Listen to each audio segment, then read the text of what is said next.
Good morning, everyone. When we finished last night, we're on the second reading of the Animal Welfare Regulations for Management of Pigs Amendment Bill. We're at call number 11, the Honourable Damien O'Connor. Well, thank you, Mr Speaker. Nice to see you here this morning. Mr Speaker, the last shall be first and the first shall be last. Well, I was last night and first tonight. Amazing how this place can transform a few things. Pigs, animal welfare of pigs. You may think it's a relatively minor matter. People will be wondering why we are rushing legislation under urgency to do with pigs' welfare.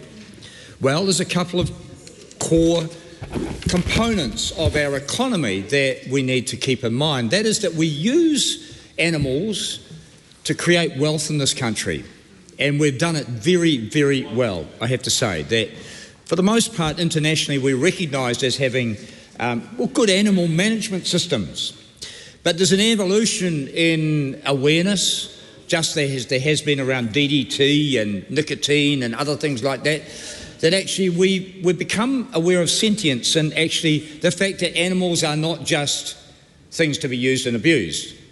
And so we've developed as a country systems of animal welfare protocols and standards. And for the most part, the legislation was changed in the 90s and then it's been upgraded and I guess generally has attempted to put in place high standards of animal welfare. I don't think we can say we're the best in the world, but we certainly have some very high and respected animal welfare standards across the globe, and that applies. When it comes to pigs, and 75% of the protein produced in the world comes from pork and chicken, there's been increasing scrutiny on the systems used to produce that pork and that chicken meat. And there have been adjustments across the globe to those systems. And so some time ago, the pork industry had to deal with the reality that these farrowing crates were kind of perceived as a fairly negative impost upon animal welfare standards for pork management or for pig management. And the industry was given a heads up a long time ago that perhaps things needed to change. And when we have been in government, we certainly did our bit to try and assist the industry, providing transition periods, seeking independent advice from NAWAC, and then indicating that, yes, we should change. Now, can I just bring to the House the reality that it's 55% of the New Zealand pork industry that is facing this challenge. 45% of the industry doesn't have to worry about it because they run outdoor systems that don't use farrowing crates and will not be impacted by whatever change this piece of legislation brings in. So it's 55% of an industry that produces 40% of the pork for our country. 60 or about 60% of the pork we consume actually comes in from outside New Zealand. And in fact, the pork industry has legitimately asked for us to look at the standards that apply to the pork that is being produced and imported into New Zealand. In fact, they've been asking for it for quite a few years, saying we should have equivalence, or we should ensure that at least they are doing better. Can I say that I support that, but what this bill does is undermines their argument. And so be careful what you ask for is something that I would suggest to the pork industry. Because if we were to indeed run the best systems in the world, then we could legitimately go to our trading partners and say, look, we can, and that actually trade legislation will allow that, to say that we have some animal welfare standards and we need to ensure that our consumers need to have assurances around the quality of animal welfare for that pork being produced. The problem is that what the government has done is ignored the opportunity to actually move forward. Following a transition period that we in government provided to the pork industry, a couple of interventions, that is that the High Court ruled that the transition period that we had provided the industry actually wasn't legal. That's why this piece of legislation is here. The lost opportunity is actually to move us forward to a clearly higher standard of animal welfare for pig management, and then be able to apply standards to imported pork on the basis that we are aspiring to be the best country for the world and to have the best animal welfare practices in the world. We can't actually claim that at the moment, but we're getting close. Why not aspire to be the best country for the world? Why not aspire to be the best farmers for the world? I know that there might be members over there think we are. Actually, you've got to lift the lid on that and look across a number of areas of our farming systems, and we're good, we're efficient, but we're not the best in what are increasing areas of public and consumer scrutiny. So our long-term future depends upon us having the best systems in the world and the best systems for the world. Look, there are many colleagues who have covered the technical aspects of this piece of legislation. NAWAC is an independent organisation that any minister who deviates from their advice is a fool. Yes. Sometimes they provide advice that's not that pleasant for a minister in the hot seat, but if you deviate from that, you're in trouble, I can tell you, over time. We then end up in the tricky area of political debate that moves beyond science. And when it comes to science, I have to raise a question around, because if you go back, actually science said DDT was okay, science said actually nicotine was okay, science has said PFAS is okay. We've had a lot of science that's actually been, in hindsight, commercially driven and misleading. What I suggest is that the advice that MPI provided to the Select Committee wasn't good science. And actually closer scrutiny of some of those aspects would lead many to believe that actually there's a political element here that is distorting science. And when we do that, when we shift from the independence of NAWAC and we distort any of the science that we are so-called independently assessing, then we are in trouble. And I think as a country we have been proud of the systems of independent science, objective assessment, and an attempt to evolve and maintain the best farming practices across the globe. And we've done pretty well. But the government over there, the coalition government, has shown in many areas of governance that it's prone to corporate pressure and distortion of the facts in the direction that our international reputation is seriously under threat. Our ancestors worked really hard to build that, and this coalition government is slowly dragging that into the mud. Well, travel offshore, talk about carbon emissions, talk about some of the animal welfare, talk about modern slavery, all the areas that we need to focus on because others across the globe are. This is an area, this is a piece of legislation that deals with the standards of management of pork production for 65% of our pork industry, not the other 45%.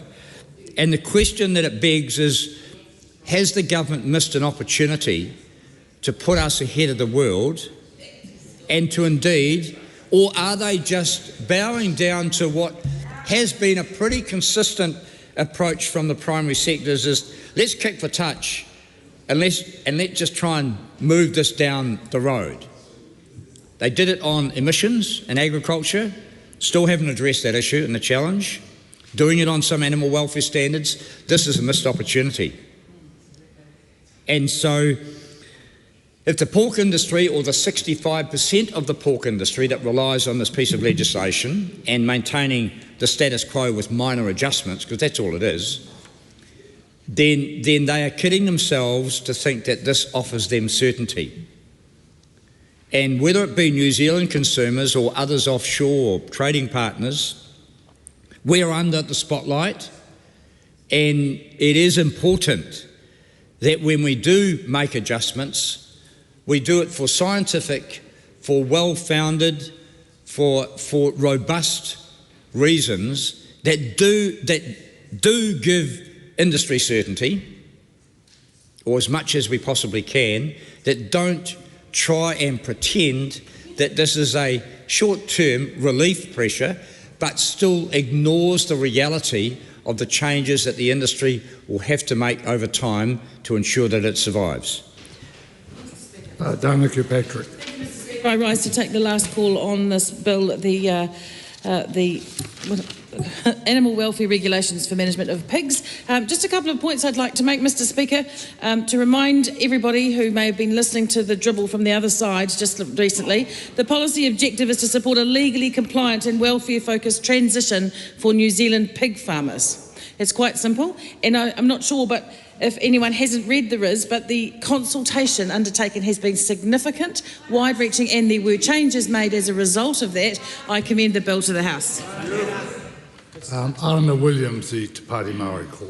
Thank you, Mr Speaker, for the opportunity to speak on this bill, the Animal Welfare Regulations for Management of Pigs Amendment Bill. This is a bill which has received many submissions from the industry and people who are concerned about these decisions following the High Court ruling under the Labour government, and what overwhelmingly those submissions said was that we should follow the science, that we should have a New Zealand system which is robust and can rely upon the most useful, advice that we have available from the National Animal Welfare Advisory Council, NAWAC. But this is not a situation where that has occurred, and I hear the member, Dr Hamish Campbell, an advocate for science, heckling me on the other side of the House, and I say to him, if we were following the science here, this would be a very different bill. This would be a bill where there was regulation which was following advice, but that hasn't occurred here. The Minister has been advised about this, and the decision is different from that. And so the Honourable Damien O'Connor is right when he says that we get into tricky territory here, where we have removed this from the advice of experts. We've removed it from the realm of the objective parts of our system which are beyond politics and are into the realm of following best practice around the world and working up to those. And we've moved it into a sort of political discussion about what our values are here. And I've heard members on the other side say, this debate is getting shrill, this debate is getting about our values. Yes, because it has been dragged there by a minister who is intent on giving effect to the proposal of the industry, which matches that proposal almost exactly and has been now enshrined in primary legislation, something that would have usually been worked out in the regulations because it is technical in nature and should follow the science. Mr Speaker, I want to briefly address the committee's consideration. The Select Committee did some work around the retroactivity in this bill and the provisions that were highlighted to it from the Regulations Review Committee. There are two provisions which seek to give a sort of special and unusual effect to two regulations in the Animal Welfare Care Code for the management of pigs. Those are Regulations 25 and 26. And 27, which were the subject of the High Court decision. And the words of the legislation here are pretty unusual. They say that those regulations have been validly made as if they always have been. And what's unusual about that is that they were subject of the High Court decision. The High Court came to a finding on those that was carefully considered, and now we have primary legislation which purports to make them always have existed. And the problem with treating primary legislation as if it can change the past is that it can't in fact change the past. So now we have a problem around proceedings that might be brought against people who relied on those regulations at a certain point in time when the law was knowable and known, and where they could have been adjusting their practices because that was the law. But these regulations are worded in such a way where the government is saying, oh well, even if you were in contravention of the law at the time, we are trying to make it the case that these regulations would have applied then. That is difficult for any parliament to consider passing just in and of itself, because you can imagine where people who were doing something unlawful at the time, or indeed people who were doing something lawful at the time, should be able to expect that the law is as it was, and that any prosecutions, any actions that arose from their actions at the time would be judged on the laws of the time. And so we'll come back to that at the committee stage. But Mr. Speaker, in closing out what has been a debate about people's values, and not necessarily the science that we're following, it is a reflection on all of us, what we will accept when we cannot see it. For most New Zealanders, they will never see sows in the situation that we are allowing to continue and lock in for many years under the legislation that we are passing now. And it's not really about the pigs. This is about us. This is about what we will accept on an industrial scale from an industry that all around the world is updating its practices, and we will be one of the countries that chooses not to and chooses to lock in these conditions. The question is that the motion be agreed to. Those of that opinion will say aye. To the contrary, no. No. Noes have it. Party vote is called for. Please conduct a party vote. New Zealand National. 49 votes in favour. New Zealand Labour. 34 votes opposed. Green Party of Aotearoa, New Zealand. 15 votes opposed. ACT New Zealand. 11 in favour. New Zealand First. 8 votes in favour. Te Pāti Māori. 4 votes opposed. Takuta Ferris. 1 vote opposed. Mario Meno Kapakingi. 1 vote opposed.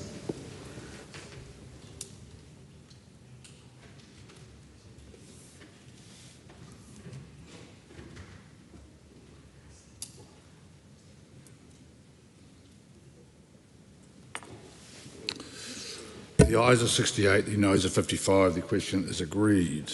Animal Welfare Regulations for Management of Pigs Amendment Bill, second reading. This bill is set down for committee stage immediately. I declare the Housing Committee for consideration of the Animal Welfare Regulations for Management of Pigs Amendment Bill.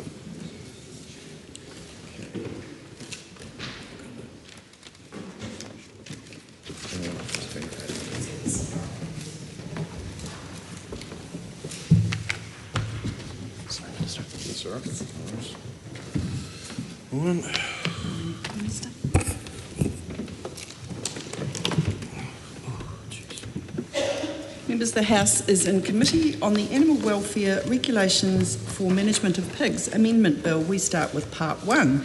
This is the debate on clauses 4 to 9, amendments to Principal Act and Schedule 1. The question is that Part 1 stand part. Madam Chair.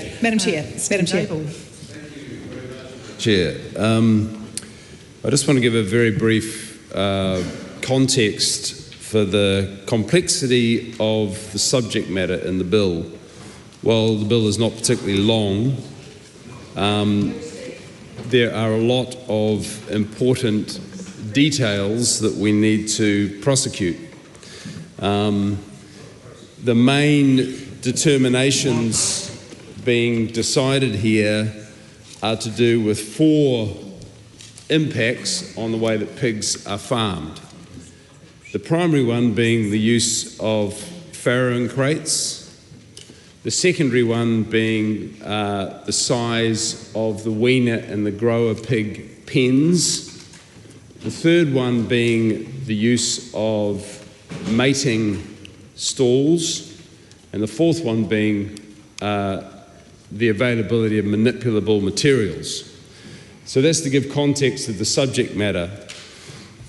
In that also questions around the scientific advice the Minister has received and the location of NAWAC, the National Animal Welfare Advisory Committee, in its influence on that advice.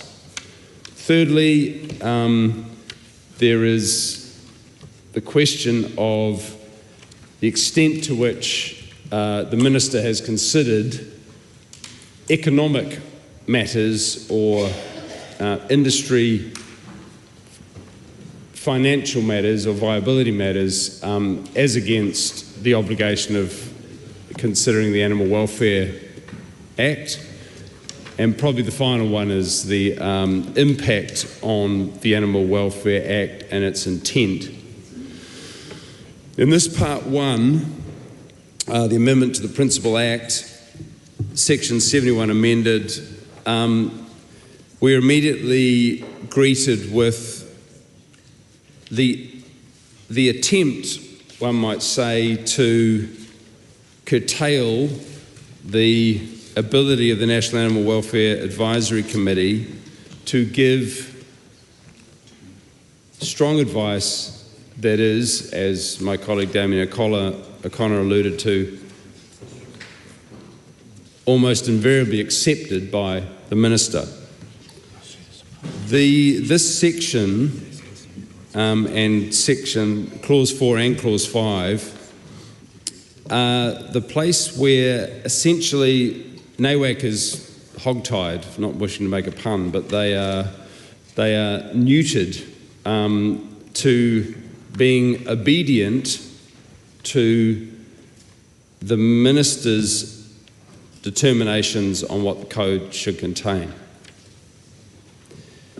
So I would put it to the Minister that sets a very challenging precedent through this legislation that relates exclusively to pigs, but it sets a very challenging precedent for any legislation or any code of regulations that relate to animal welfare, insofar as it essentially gives the power of the Minister to, through a trick of legislative formula as expressed in these sections, allow NAWAC, that exists as an independent welfare advisor,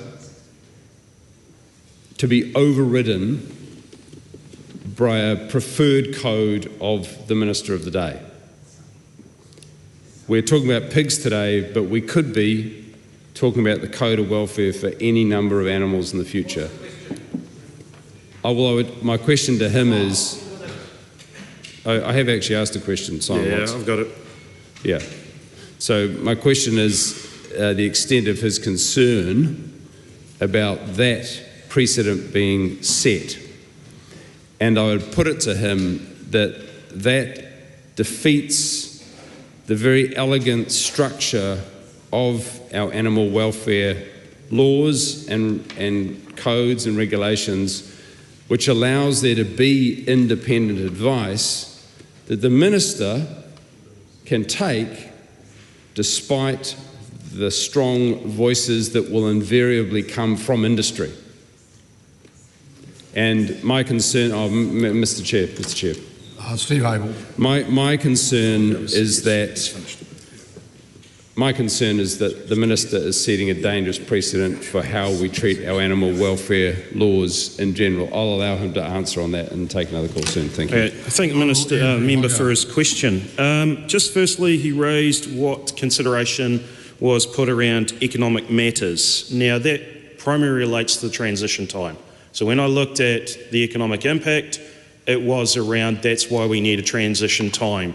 And that was critically important for that decision. In terms of, where we sat at, we needed to achieve, that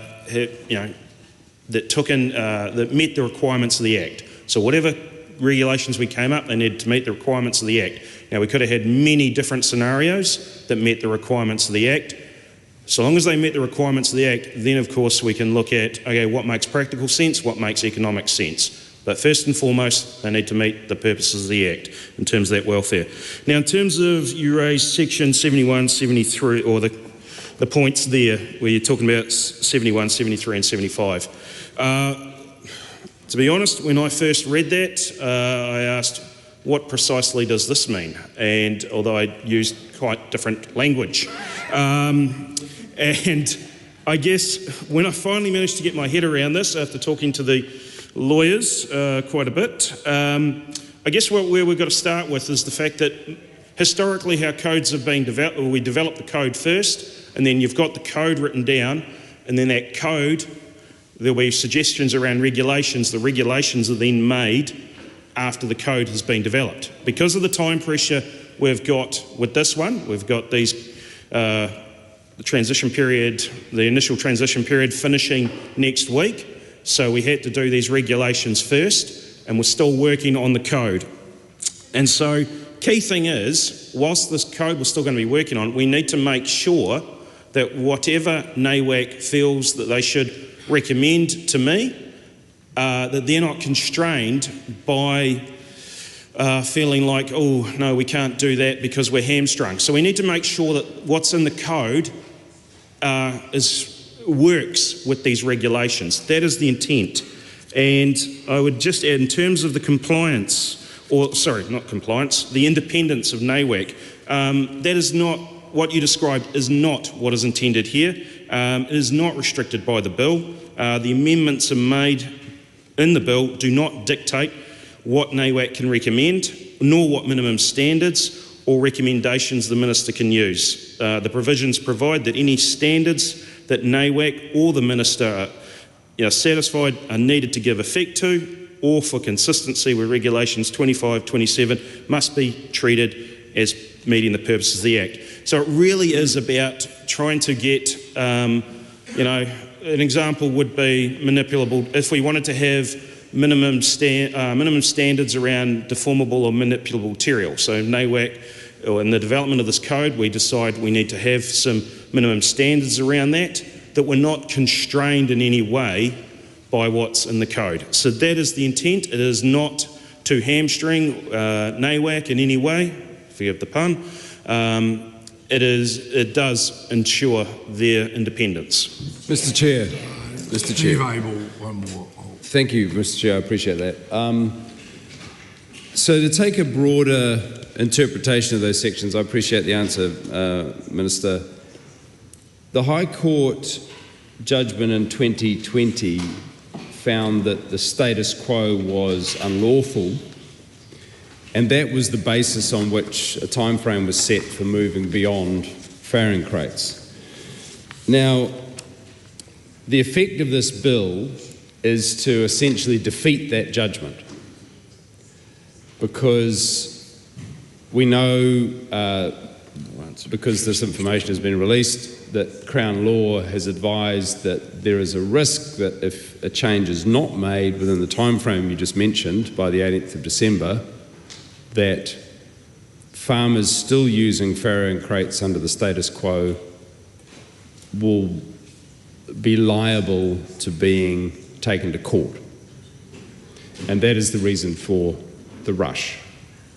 One could say that that was entirely predictable, and we've known about this for 5 years, so this could have been dealt with sooner. But that is broadly understood and agreed upon, that there's a risk that those farmers become illegal after the 8th of December. The way to fix that would be to pass a regulatory solution, but the risk is that that regulation would not be superior to the primary legislation in the Animal Welfare Act, and therefore still subject to judicial review or a court challenge. So by passing through these opening sections in primary legislation, defining that what subsection 1B, I'm reading from clause 4, bracket 5, the new insertion, subsection 1B must be treated as being met in relation to proposed standards and recommendations in a draft Code of Welfare, the National Animal Welfare Advisory. The effect of this is to say that the laws, the code and the regulations do meet the Act, even if in a material sense they don't meet the Act, because the Act requires the 5 domains, the expression of a good life for an animal, and any material evaluation by independent scientific welfare experts who finds that putting pigs in cages for 7 days does not meet the Act on a pure material assessment now gets overridden by this part of the legislation which says by default, if it's said to meet the Act here, it does meet the Act. Do you contest that the effect of this legislation is to effectively say what is put in the regulations meets the Act by default? The Honourable Minister. Look, just regards to the High Court. The High Court ruled that the previous regulations for farrowing crates were made incorrectly and therefore invalid. Okay, so it was how they were made, that was what made them invalid. Now, whilst they didn't ban farrowing crates at that point, the clear implication was that the use of crates for 33 days didn't meet the purposes of the Act. So our view is that the shortened use proposed does. Rachel Boyack. Thank you, Mr. Chair.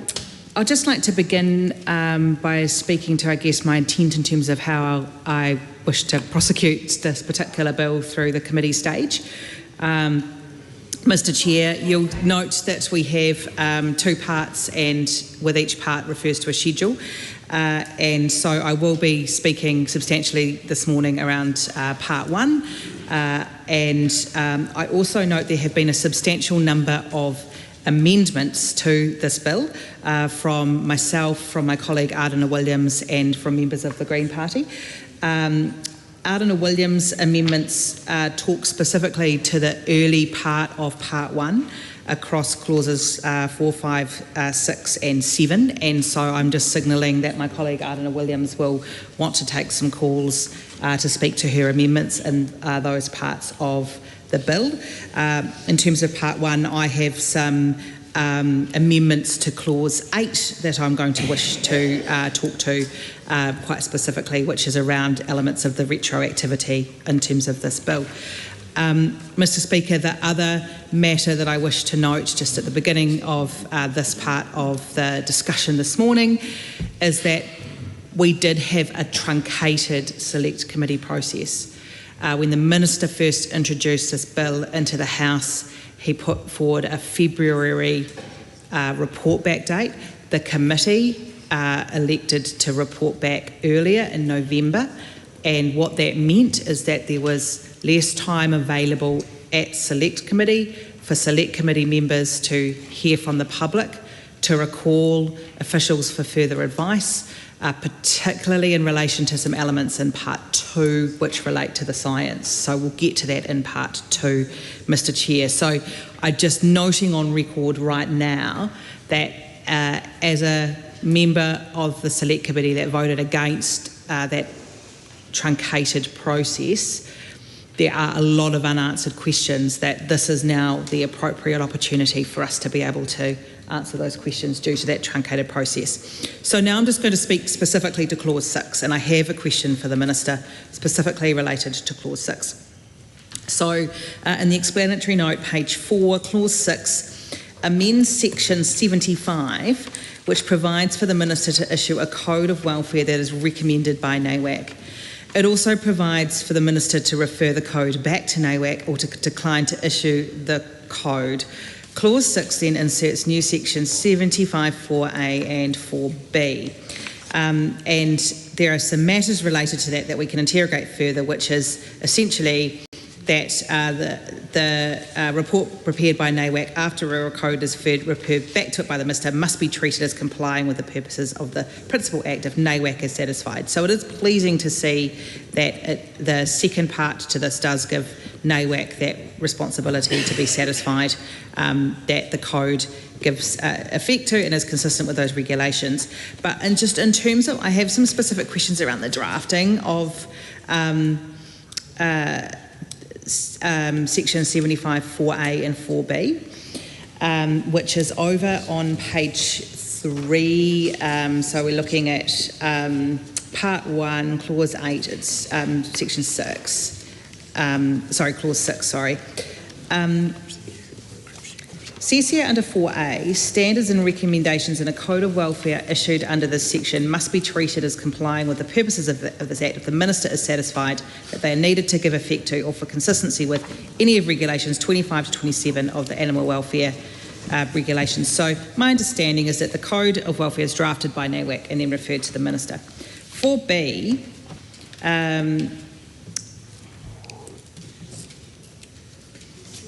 is recommendations in a report under subsection 2A. My question to the Minister, what is confusing in this part is that back in the explanatory note, it essentially gives the Minister the opportunity to decline that code of welfare, to refer it back to NAWAC. But when reading through 4A and 4B, it doesn't actually refer to that process. It doesn't stipulate how that process works. And so it's potentially a drafting issue. And again, this speaks to the shortened, the truncated part of the Select Committee.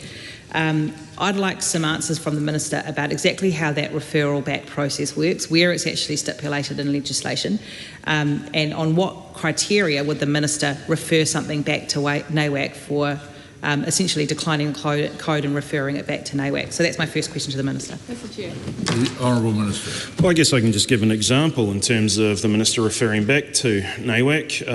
The Dairy Code, a bit ago, also came there, sent it back to NAWAC for consideration. So that's, and they're working on it and they'll be bringing it forward very shortly. And so in terms of the wording, I guess all I can reiterate is what I said, gave to Member Steve Abel in terms of Section 71 and 75. That is, my understanding, and I know the wording's confusing, but that's lawyers for you, that the important fact here is we are trying to ensure that where we arrive to with the code, we are not going to have a confusion issue with the regulations. Mr. Chair, I'm not satisfied with that answer because the purpose of the committee stage is actually so that, for example, the Hansard can be referred to in court when things are unclear. And so you've acknowledged in your response to me that it's unclear. Why are we passing this bill today if it's unclear? So I'm just coming back to page 3, and I'll keep this contribution short, but it's 4B, recommendations in a report under subsection 2A. So whose report? Subsection 2A of the Animal Welfare Act. Again, he may wish to take some advice from his officials on how this actually works. You can talk about an example where it's worked in practice, that's fine, but we need more detail in the legislation. We need more detail on the Hansard, because what is the criteria the Minister uses to refer back? What is the specific part in law that is referred to in the explanatory note? Because the clauses don't actually detail that. So that if the Minister refers something back because he doesn't like it, let's say he gets a code of welfare from NAWAC, he thinks it goes too far, so he sends it back. But on what grounds? Can that then be challenged? Do we end up in a go back and forth between the Minister and NAWAC, a stalemate going back and forth, and in the end we have no certainty for industry? So these are important questions because we have had legal cases on this particular matter. What's the process? Where is it stipulated in the legislation? And this is up to the Minister really. If he wants to put on Hansard today that the process is unclear and leave it to the courts to determine, well, that's on him, it's not on us. I'm keen to get to the bottom of it, get it onto the Hansard, maybe take some more advice from officials and come back to us with a more detailed and substantive answer. Thank you. Mr. Chair. Arana Williams. Thank you, Mr. Chair. And good morning to the Minister. Thank you for his enthusiastic engagement in this committee stage. I am not an expert on the animal welfare regulations, but my interest in this is from the perspective of the retroactive provisions and the way that the regulations apply. And this is an unusual way to make regulations. And I want to ask the Minister first about his new clause 5, which is under section 7 of his amendment. I want to understand this, and I'm prepared to be corrected, but I think I'll set out for the Minister what I think he's set up here in Section 5, and then he can help me with whether that's right or not. So you've got the publication of the draft code as a sort of protection, rules that are set out in subsection 1B at section 71 of the Animal Welfare Act. So when you publish it, you have to comply with the purposes of the Act. That was sort of what the High Court case was interested in. So the purposes of the Act, there are a number. The ones that the High Court case was interested in, they weren't all of them. They were about the actual treatment of animals by the people who keep them. But actually what's being amended here is all of them. The way I read it, that the purposes of the Act, which prohibit a number of things there. You must take all reasonable steps to ensure physical health and behavioural needs. That was an issue in the court, but there are a number of other things like in accordance with the scientific knowledge and good practice of the time. That's about sort of public temperature of New Zealanders. That's about international best practice and those issues, which is a more sort of values-based judgment as well. So when you then have this sort of protection baked into the regulation-making power. And those regulations are made under Section 183 of the Animal Welfare Act. This, I think, is intended to remove that protection only as it relates to the regulations for pigs, which are 25 to 27 of the Animal Welfare Code. Great. So that makes sense in the context of what he's doing now, and the House understands that. And though we disagree with it and it's not what we would do, that's the intention here, and it fits with the policy advice. I just want to ask him whether there is sort of a set of circumstances where which should be better protected here, or at least better understood that we're not doing, and that Parliament doesn't intend to pass, which is that if you deem the regulations as having been met because I should have. I do enjoy regulations. If you deem the regulations as being met, regardless of whether they comply with the purposes of the Act, what about a situation where we're not envisioning here, where other parts of the regulations that apply to give effect to 25 to 27 are changed, not by him, because the regulation making power, he's got an in to making the regulations, so do NAWAC. If NAWAC were to propose a set of regulations which are not anticipated by this policy intention later, there's still now he's removed them from the protection, which is that they must publish those guidelines only if they're satisfied that it meets the purposes of the Act. And the purposes of the Act are broad. They include things like, say, restrictions on surgeries around animals. That's nothing to do with the policy intent here. But he's exempted that protection doesn't apply. So are we in a situation now where we have created, basically you're sort of relying on the situation now, I think, where we think and we hope that NAWAC's temperature on how protective the regulations should be will always be higher than the ministers. That we'll always want sort of further protections, and that's the only thing that we've got to rely on here, I guess, that you would land in a window of public sort of acceptance of those regulations. That if we remove the protection as it does in clause 5, in his new clause 5, then if you have a situation where NAWAC is changing regulations about something completely different, there's no requirement to check that it complies with the purposes of the Act. And that's a really the question I have for him is that right? Is that what he intends to do? And if so, how does that apply to other ordinary practice of making regulations, because they always need to comply with the Act or they're unlawful? Oh, sorry. The Honourable Minister. Just in relation to Rachel Boyack's question of where does the report back process happen, or where's it detailed? That is in the main Act, Part 5, Clause 75 of the report back process. And sorry, just to one of the earlier questions Irina Williams had, the bill does not change the ways the code are made under the Act. The question is about matters outside the bill. Steve Abel. Thank you very much, Mr. Chair.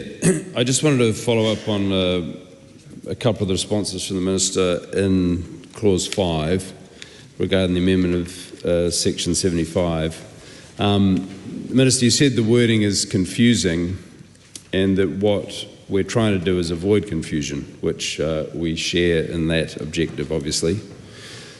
One thing I want to clarify is the effect of the new Section 4A.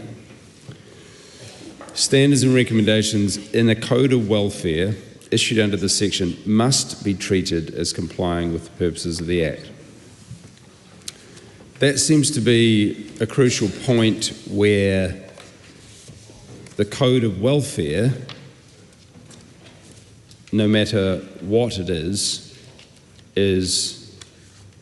treated as complying with the purposes of the Act, even if an objective interpretation of the purposes of the Act would say that that code does not comply.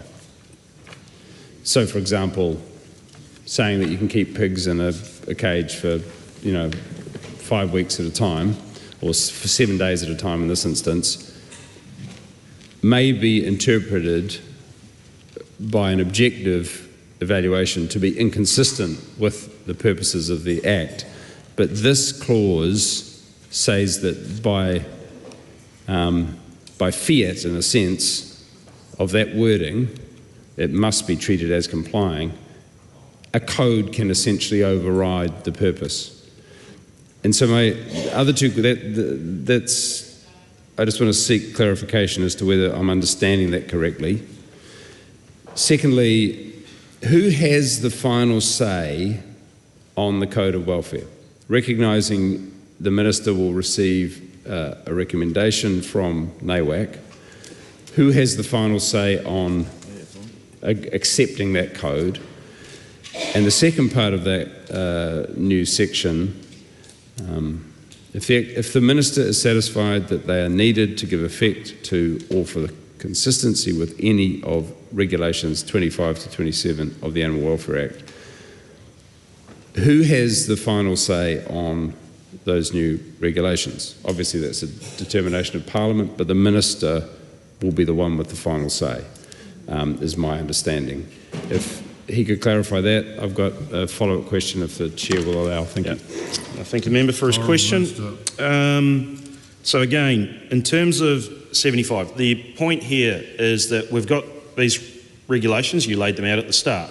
Again, I'll use the example of one of those regulations is around the provision of deformable, manipulable materials. Now, if in the code we define what that looks like, is it straw, is it whatever, then we need to have this that where NAWAC makes recommendations in the code around this and we sign them off, that they are then meeting what that is. That is the entire intent. Okay, it's not to create something that's completely unrelated to those regulations. Where things help provide clarity or codes provide clarity for those regulations, that is the intent, to make sure we don't have any more confusion. Sorry, I forgot what your sorry, I remember now, don't worry. In terms of who has the final say, the Minister does. Mr. Chair.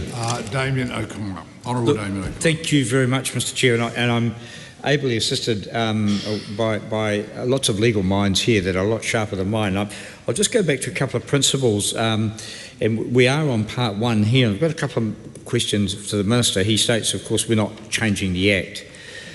If we go back to how this dilemma occurred, I guess it was, and maybe we pushed the boundaries on the Act, that is that we, in government, tried to provide some transitional arrangements for the industry, on the basis that at the end of that, which was this year, on the 18th, then they would meet the objectives of the Act. And they refused to. So they thought they'll go to a political battle and we'll kind of, we'll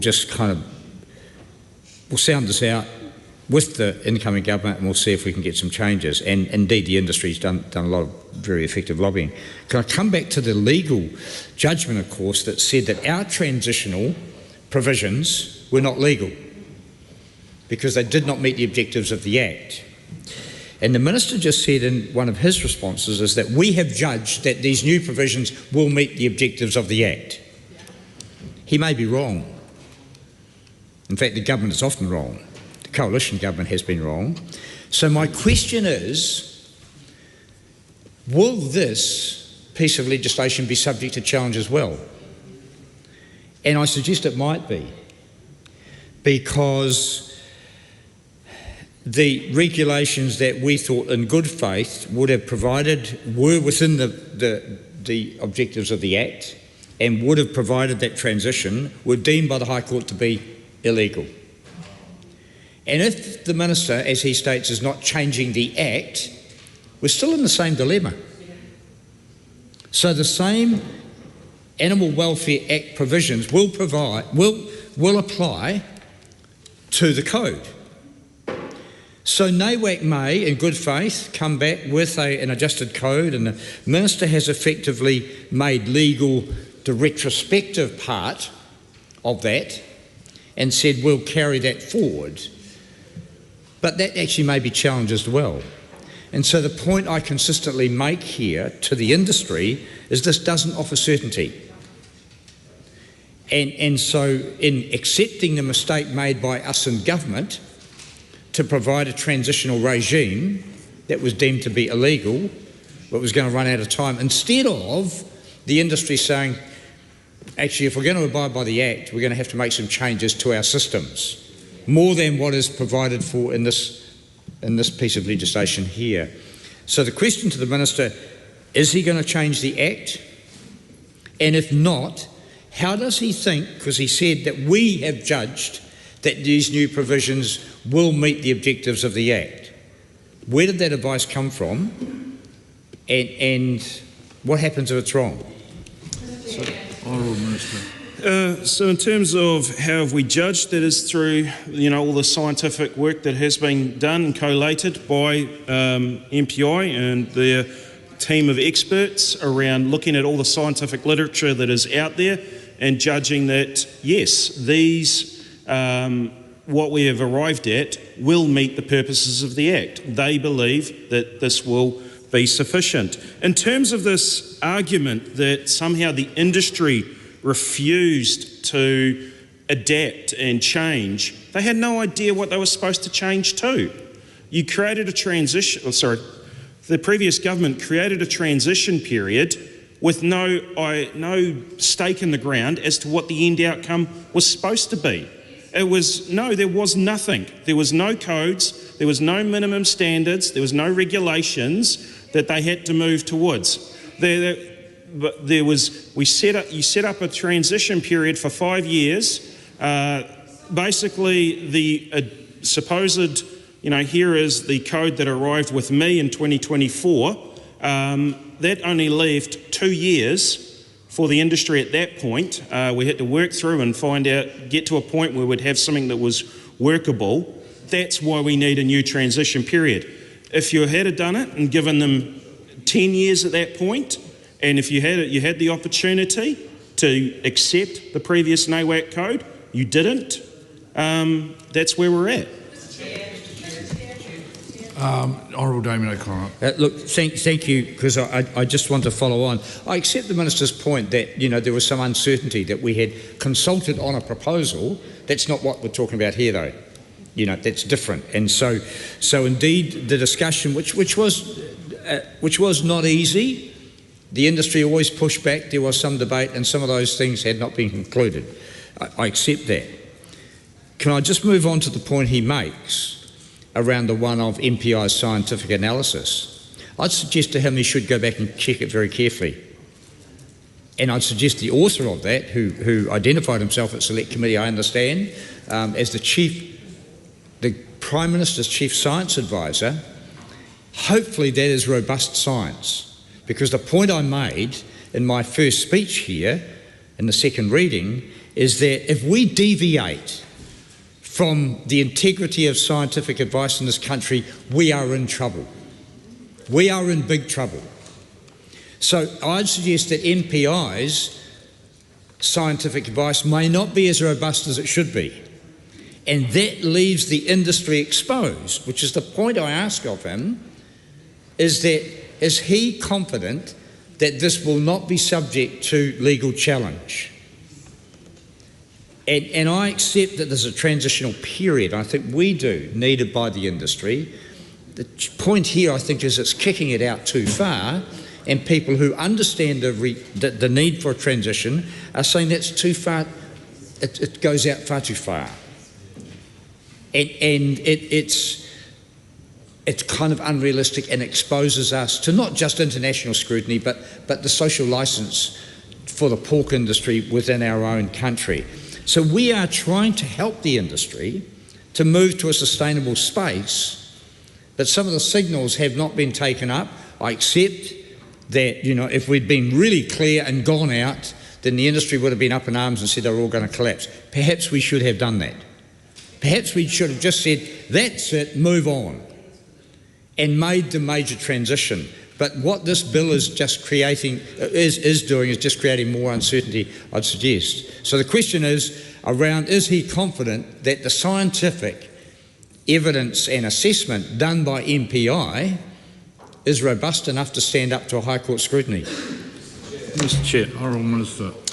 Yes, I am. I've known John Roche, the Chief Science Advisor at MPI, for a number of years. He is an excellent person, very knowledgeable in all areas of animal welfare, and he is, his team looked across a range of studies. This wasn't studies, they looked across a whole range of studies and then go, right, what does the average sort of tell us here? What is the scientific consensus, as the Green Party would like to talk about? And that is where we landed. And so, I take that on board. You can point to one study here and one study there, but actually, if you want to get a balance, you've got to sort of look at them all in combination, which is what they did, and go, where does, on average, things land? Now, Rachel Boyack. I'm interested later on in exploring some of the science a bit further with some quite specific questions to the Minister based on advice that I have received, but before I do that, I want to come back to some of the clauses in Part 1, and specifically they relate to 3 of my amendment papers that I lodged in the House yesterday. So the first one I'm just going to speak to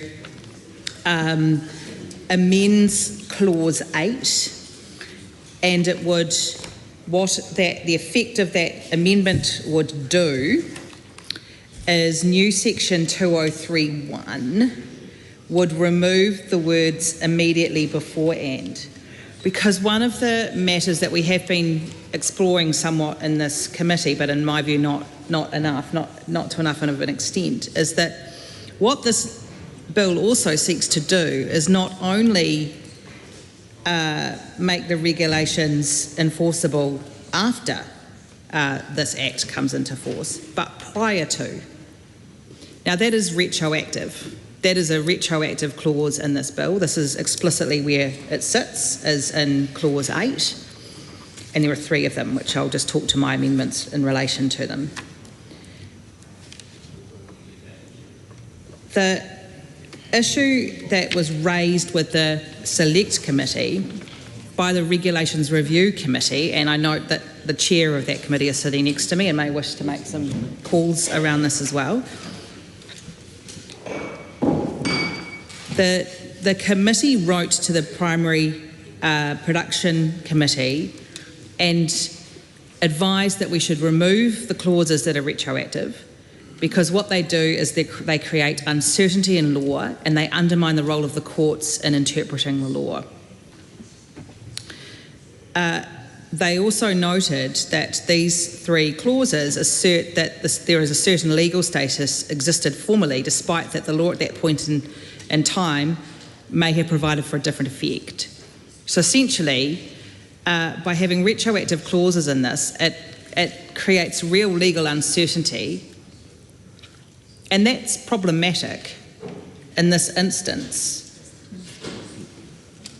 because what it sets up is a situation whereby what now is the status of that High Court ruling? Does that need to be thrashed in the courts again and tested out again?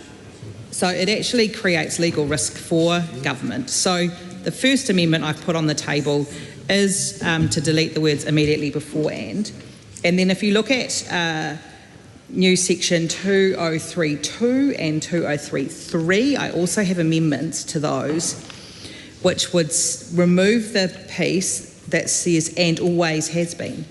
You know, it's really interesting when the Parliament tries to say that time that has already passed, it can't be, you can't go back and look at that time again, that somehow the law was different at that time. And Parliament should always be very, very careful when those types of clauses are inserted into legislation. There needs to be a reason for it. It's not clear why. It's not clear why. Officials have advised the Minister that we need to take these three pieces of, 3 steps around making the law retroactive. It's not actually clear what problem it's trying to solve. It's in the views of the Regulations Review Committee, it's not necessary.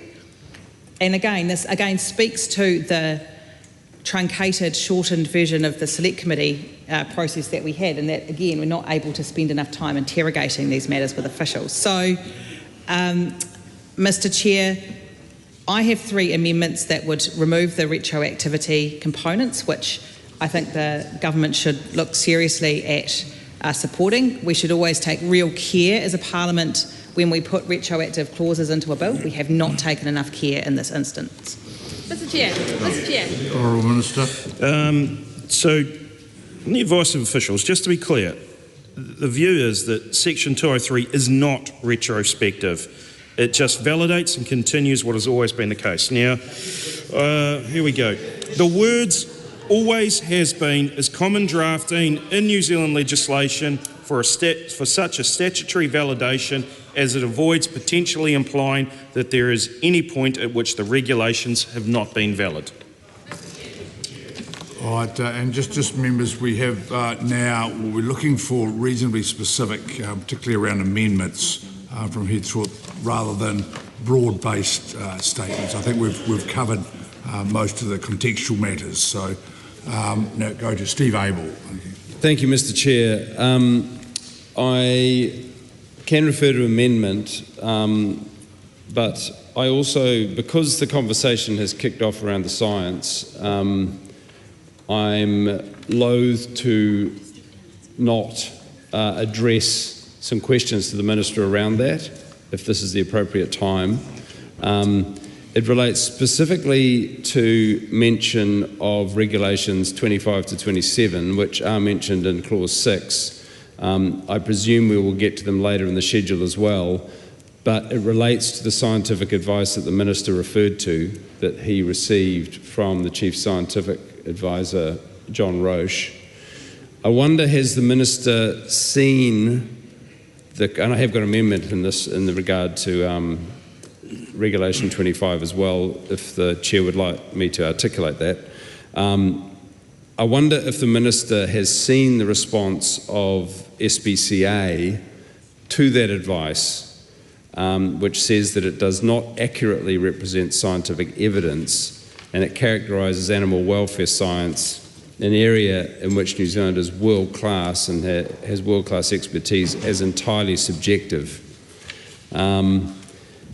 And further, has the Minister seen the evaluation of John Roche's paper by statistician Dr. Jason Kurtz from Waikato University? And Kurtz says that and Mr. Roche presented this to us at the Select Committee during scrutiny with this Mondrian type diagram that was somewhat incomprehensible to any layperson. This is the paper that the Chief Science Advisor relied on, the Averos paper, and Mr. Kurz assessed the Chief Science Advisor's evaluation of that paper and said that the government's summary that there needed to be no improvement in the welfare above K. The K value, Mr. Chair, for clarity, is the determination on the size of the grower cages, pens rather, by which this minister has decided that they can increase by a certain amount and how much that should be. So the critique of that summary from Waikato University said that the logical flaw in the behaviour welfare was a misinterpretation of the model and the threshold, that it also took selective citation of the weakest subset, that it was a misuse of uncertainty and non sequitur, that there was a category error, and that the policy or economic arguments were being disguised as science. Has the Minister seen that critical analysis? I'm happy to table it or give it to him.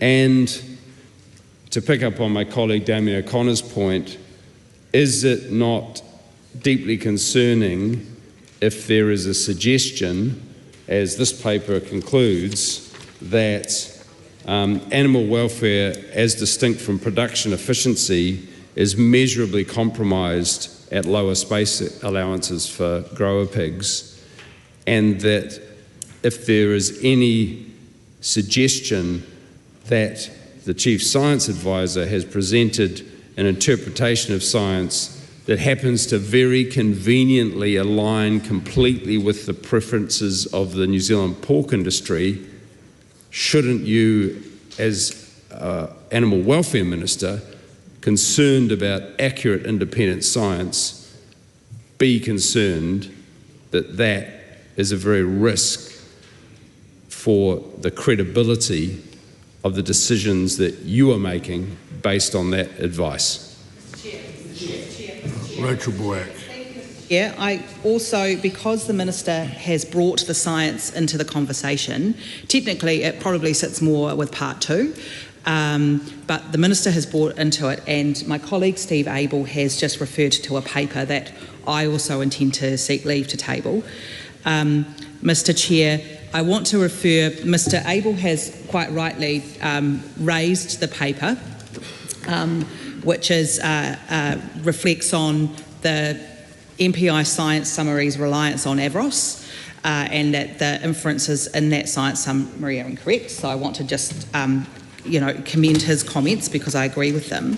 The other document I want to refer to, which again is whether the Minister has seen this, is an article in the Listener published on November 29 by Andrea Graves, the title of which is Caged Hogwash.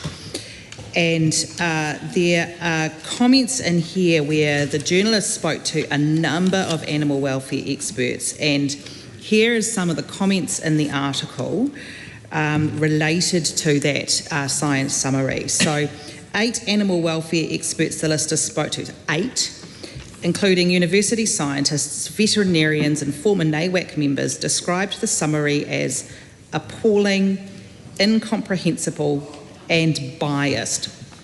Someone across the House says, oh, come on, are they a scientist? This is what scientists have said to this journalist. A further comment from animal welfare scientist Karen Schutz, who says, the conclusions are not supported by recent research and you have to provide a methodology for how you selected your papers. It talks quite a bit around nest building, and again I'm going to leave the detail to talk about nest building when we actually get to part 2, so I'm not going to go into the detail of that right now. But the fact is, scientists are critical of the MPI's Science Advisor's science summary.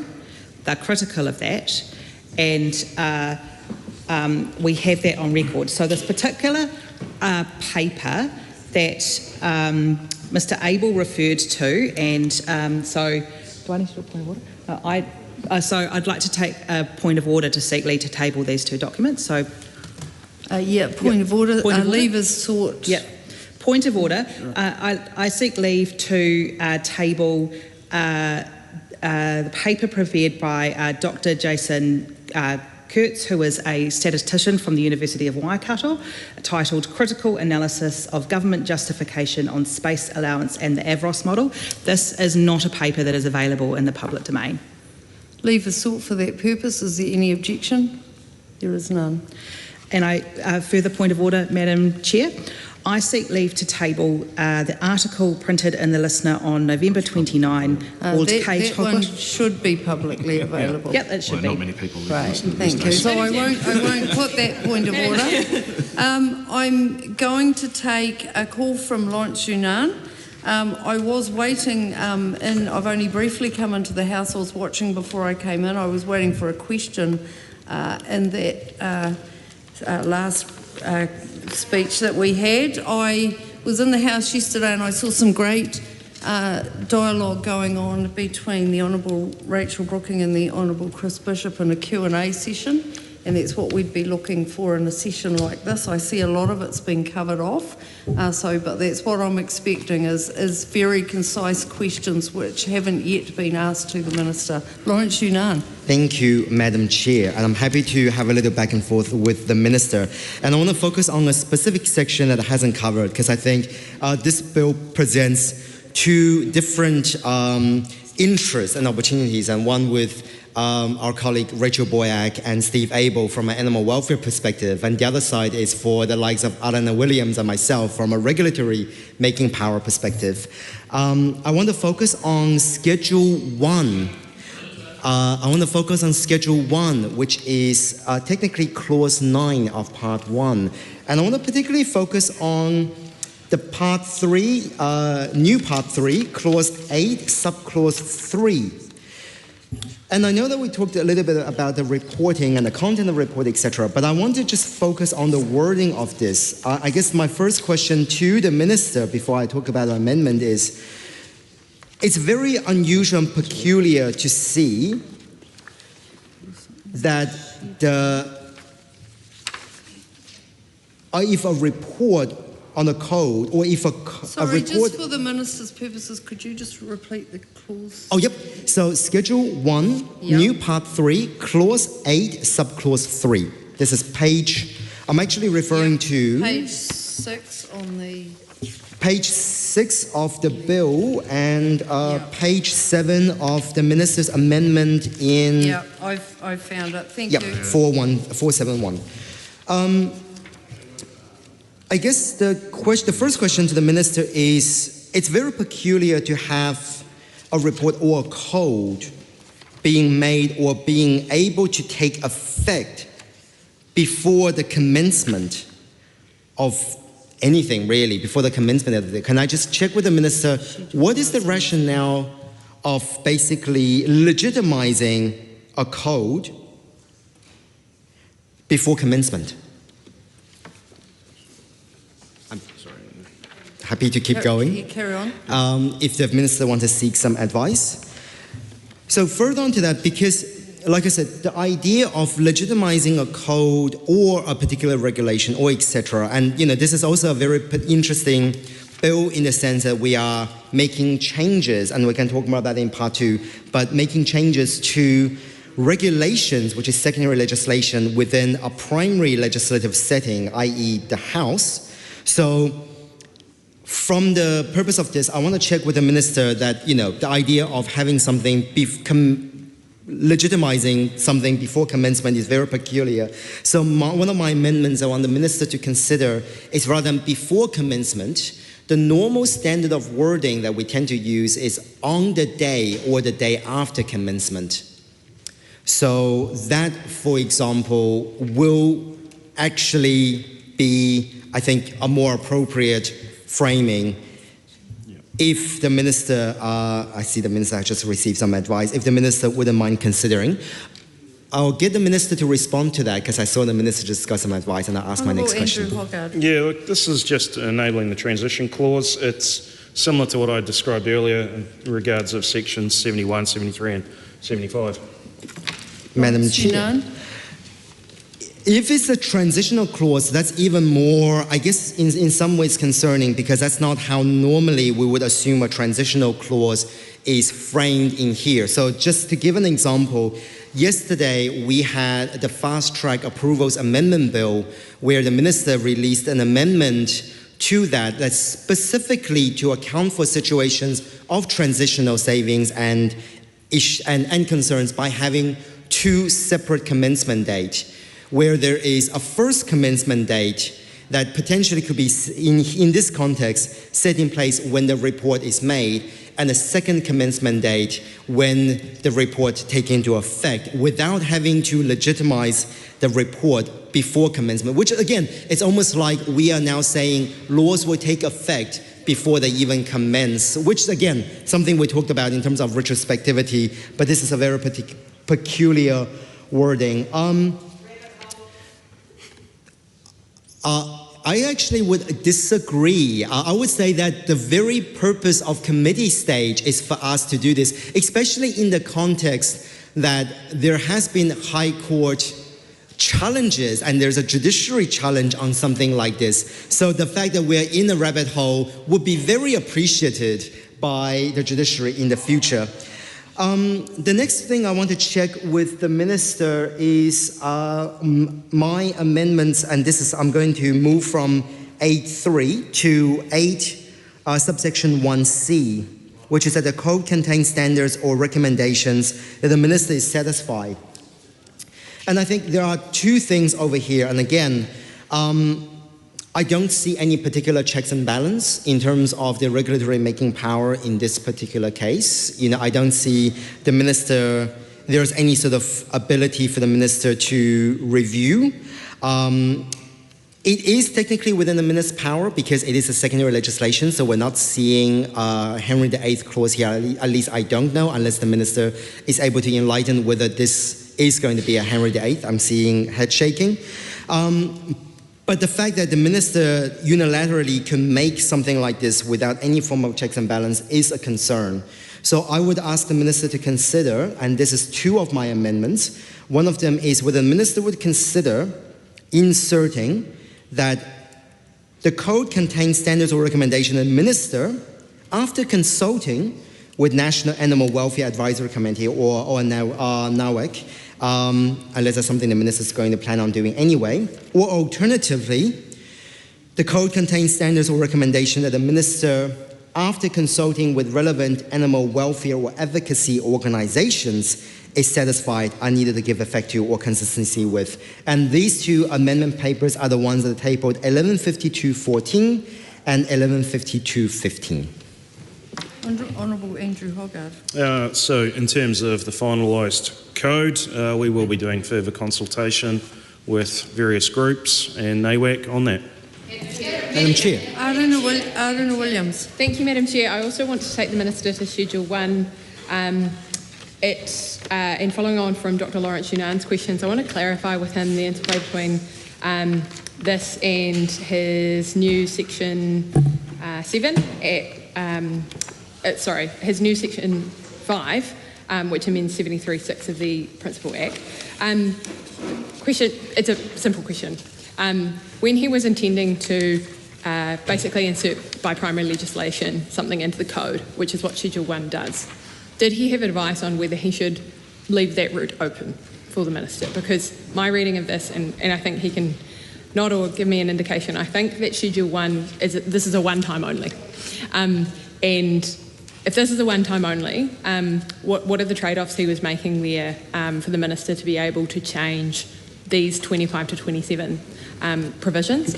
And really why I'm asking you that is because now that Parliament has had a debate about the policy that applies to 25 to 27, even if we don't agree with you, this is now sort of a matter that it's like making primary legislation normally, and isn't a matter that you would expect then the Governor-General by Order in Council to amend.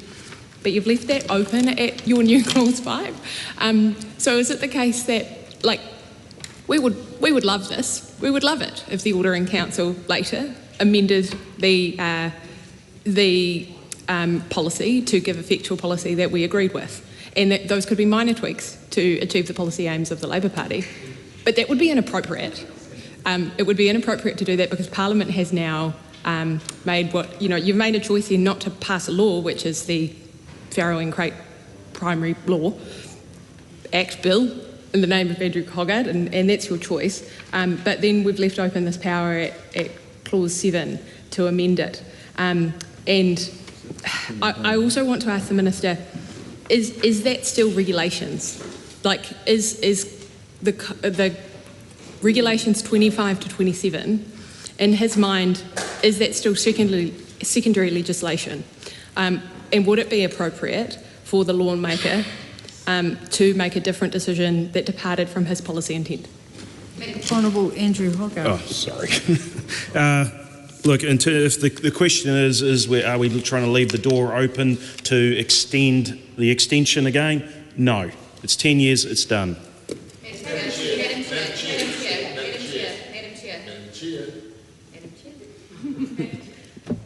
I sense Williams has got one more quick question. I do. And thank you to the Minister. Yes, interested in whether the door is left open to a further extension of time, but also, is the door left open to the Governor-General coming back and having a second go after the Minister has had a go? I'm not advocating for that. I think that would be the wrong thing to do, because when Parliament has a debate about policy, the lawmaker who is a part of the executive government, it's not appropriate to change that, even though that is a position that we would agree with. Honourable Andrew Hogarth. Oh. Suze Redmayne. I move that debate on this question now close. The question is that debate on this question now close. All those in favour say aye. Aye. To the contrary, no. No. The ayes have it. Party votes being called for, please, Clerk. Who's talking during voting? Yeah. It was these two yesterday, now it's these two. Sorry, Clerk. Please vote. New Zealand National. 49 votes in favour. New Zealand Labour. 34 votes opposed. Green Party of Aotearoa, New Zealand. Te kaumarima ngā poti whakahe. Action New Zealand. 11 in favour. New Zealand First. 8 votes in favour. Te Party Māori. E whā ngā poti whakahe. Te Kuta Ferris. Kotahi te poti whakahe. Maria Meno Kapakingi. Kotahi te poti whakahe.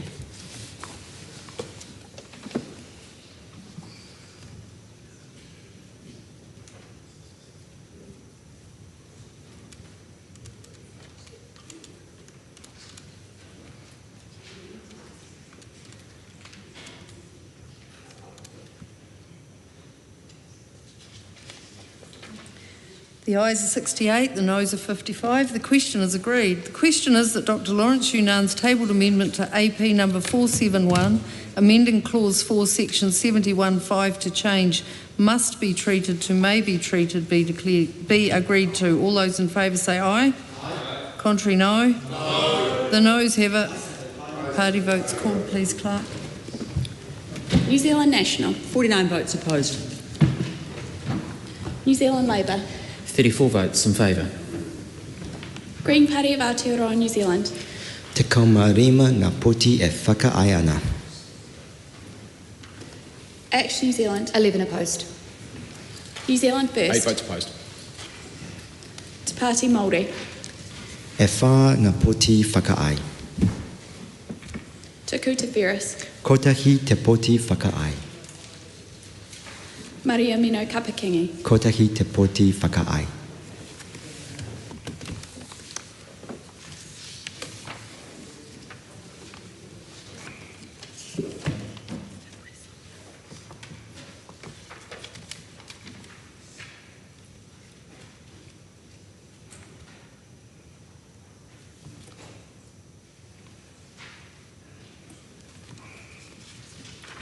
The ayes are 55, the noes are 68. The question's not agreed. The question is that Dr Lawrence Yunan's tabled amendment to AP number 471, amending clause 4, section 71(5) to reference the minimum standards of an animal's physical health and behavioural needs be agreed to. All those in favour say aye. Aye. Contrary, no. No. Noes have it.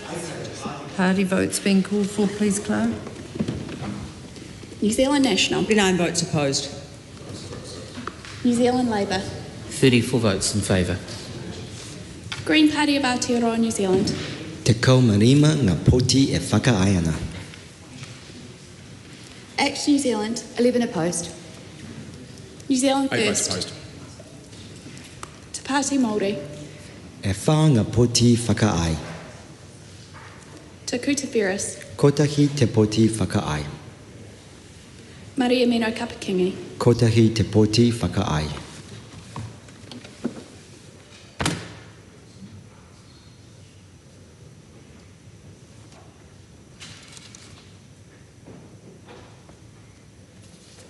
The ayes are 55, the noes are 68. The question is not agreed. The question is that Dr Lawrence Yunan's tabled amendment to AP number 471, amending clause 5, section 73(7) to change must be treated to may be treated be agreed to. All those in favour say aye. Aye. To contrary, no. Noes have it. Party votes called, please, Clark. New Zealand National. 49 votes opposed. New Zealand Labour. 34 votes in favour. Green Party of Aotearoa, New Zealand. Te kaumarima ngā poti e whakaae ana. Act New Zealand. 11 opposed. New Zealand 8 First. votes opposed. Te Pāti Māori. E whā ngā poti whakaae. Te Kuta Ferris. Kotahi te poti whakaae. Maria Mino Kapakingi. Kotahi te poti whakaae.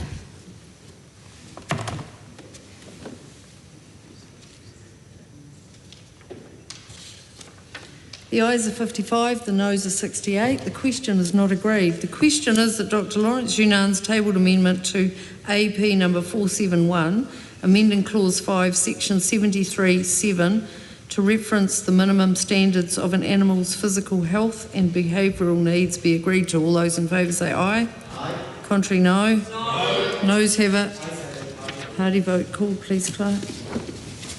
New Zealand National. 49 votes opposed. New Zealand Labour. 34 votes in favour. Green Party of Aotearoa, New Zealand. Te kaumarima ngā poti e whakaae ana. Act New Zealand. 11 against. New Zealand 8 votes First. opposed. Te Pāti Māori. E whā ngā poti whakaae. Te Kuta Ferris. Kotahi te poti whakaae. Maria Mino Kapakingi. Kotahi te poti whakaae.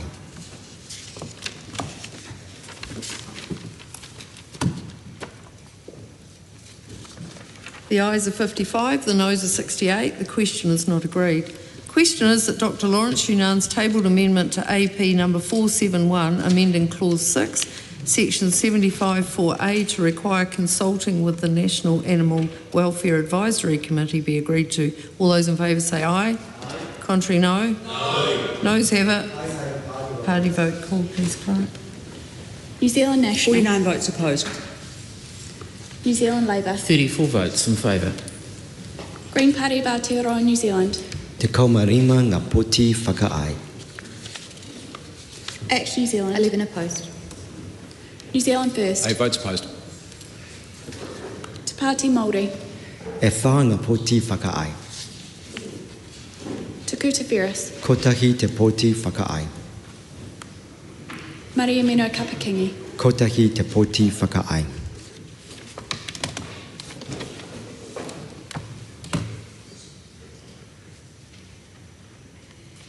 The ayes are 55, the noes are 68. The question is not agreed. The question is that Dr Lawrence Yunan's tabled amendment to AP number 471, amending clause 6, section 75(4)(a) to require consulting with relevant animal welfare or advocacy organisations be agreed to. All those in favour say aye. Aye. Contrary, no. No. Noes have it. Party vote called, please, Clark. New Zealand National. 49 votes opposed. New Zealand Labour. 34 votes in favour. Green Party of Aotearoa, New Zealand. Te kaumarima ngā poti whakaae. Act New Zealand. 11 opposed. New Zealand 8 First. votes opposed. Te Pāti Māori. E whā ngā poti whakaae. Te Kuta Ferris. Kotahi te poti whakaae. Maria Mino Kapakingi. Kotahi te poti whakaae.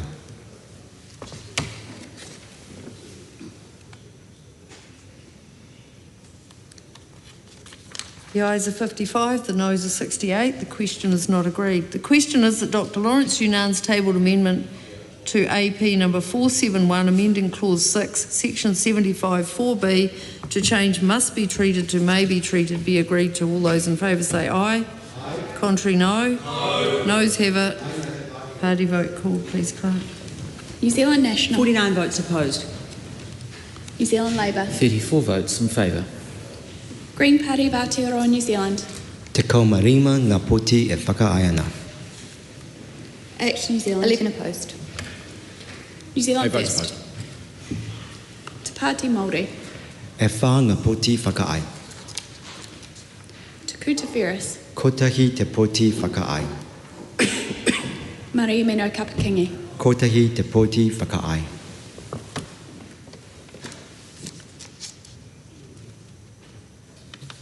The ayes are 55, the noes are 68. The question's not agreed. The question is that Dr Lawrence Yunan's tabled amendment to AP number 471, amending clause 6, section 75 4B, to reference the minimum standards of an animal's physical, health and behavioural needs, be agreed to. All those in favour say aye. Aye. Contrary, no. No. Noes have it. Party vote called, please, Clerk. New Zealand National. 49 votes opposed. New Zealand Labour. 34 votes in favour. Green Party of Aotearoa, New Zealand. Te kaumarima ngā poti whakaae. Action New Zealand. 11 opposed. New Zealand 8 votes First. opposed. Te Pāti Māori. E whā ngā poti whakaae. Te Kuta Ferris. Kotahi te poti whakaae. Mari Meno Kapakingi. Kotahi te poti whakaae.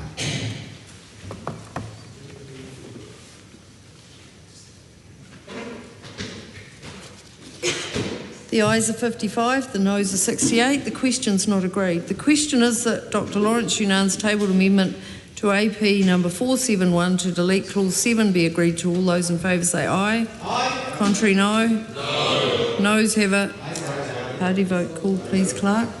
New Zealand National. 49 votes opposed. New Zealand Labour. 34 votes in favour. Green Party of Aotearoa, New Zealand. Te kaumarima ngā poti e whakaaeana. Action New Zealand. 11 opposed. New Zealand 8 votes First. opposed. Te Pāti Māori. E whā ngā poti whakaae. Te Kuta Ferris. Kotahi te poti whakaae. Mari Meno Kapakingi. Kotahi te poti whakaae.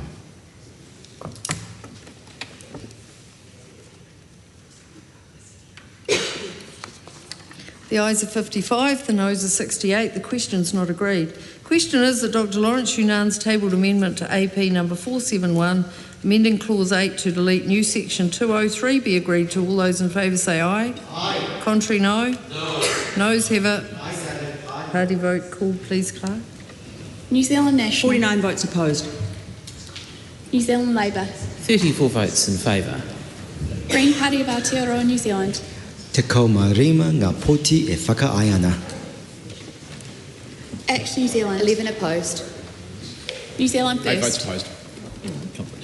Te Pāti Māori. E whā ngā poti e whakaaeana. Te Kuta Ferris. Kotahi te poti whakaae. Mari Meno Kapakingi. Kotahi te poti whakaae.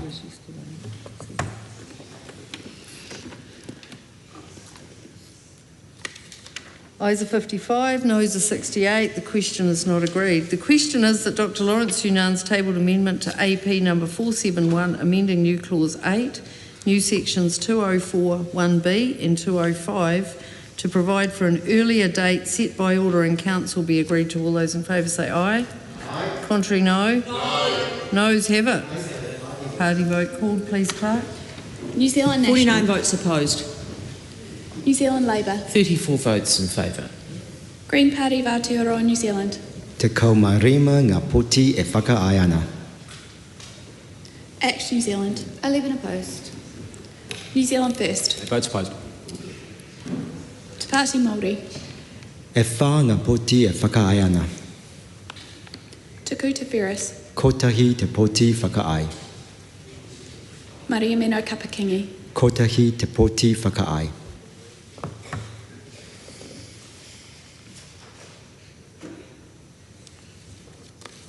The ayes are 55, the noes are 68. The question is not agreed.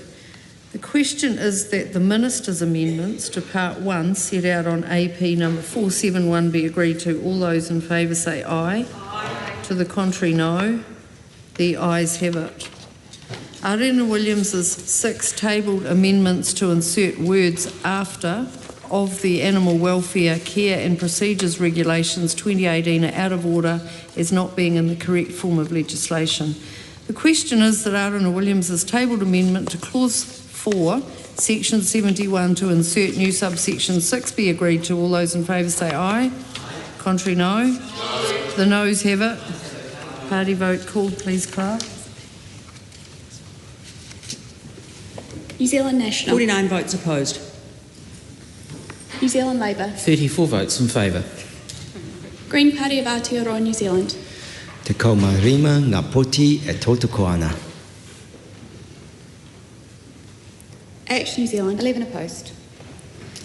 New Zealand 8 votes First. opposed. Te Pāti Māori. E whā ngā poti e whakaaia ana. Te Kuta Ferris. Kotahi te poti whakaai. Maria Mino Kapakingi. Kotahi te poti whakaai.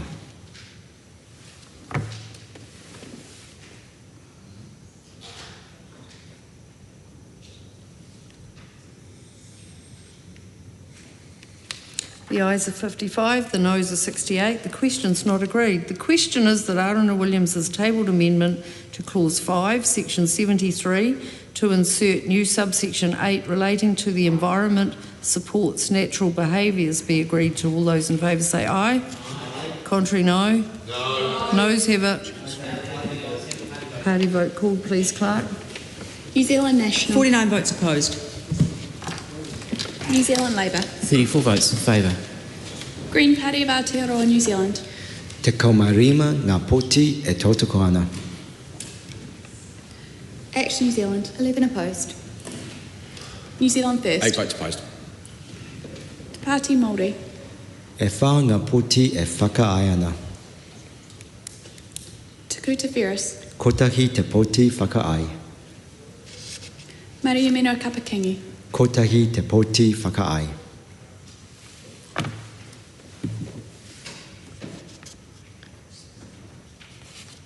The ayes are 55, the noes are 68. The question is not agreed. The question is that Aotearoa Williams's tabled amendment to Clause 5, Section 73 to insert new subsection 8 relating to the practices of people in charge of pigs be agreed to. All those in favour say aye. Contrary, no. No. Noes have it. Party vote called, please, Clerk. New Zealand National. 49 votes opposed. New Zealand Labour. 34 votes in favour. Green Party of Aotearoa, New Zealand. Te kaumarima ngā poti e whakaaia ana. Action New Zealand. 11 opposed. New Zealand First. 8 votes opposed. Te Pāti Māori. E whā ngā poti whakaaia ana. Te Kuta Ferris. Kotahi te poti whakaai. Maria Mino Kapakingi. Kotahi te poti whakaai.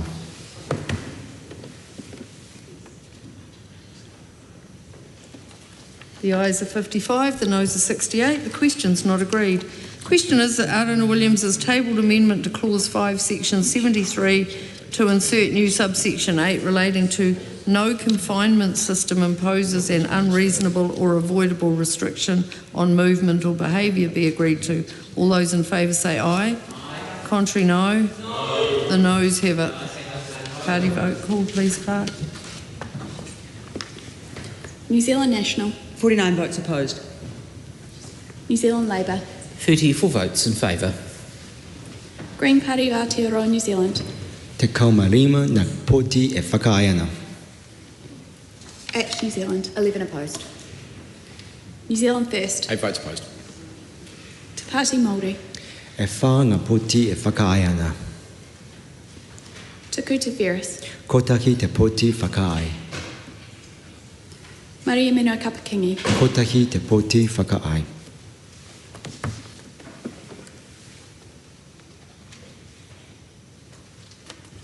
The ayes are 55, the noes are 68. The question's not agreed.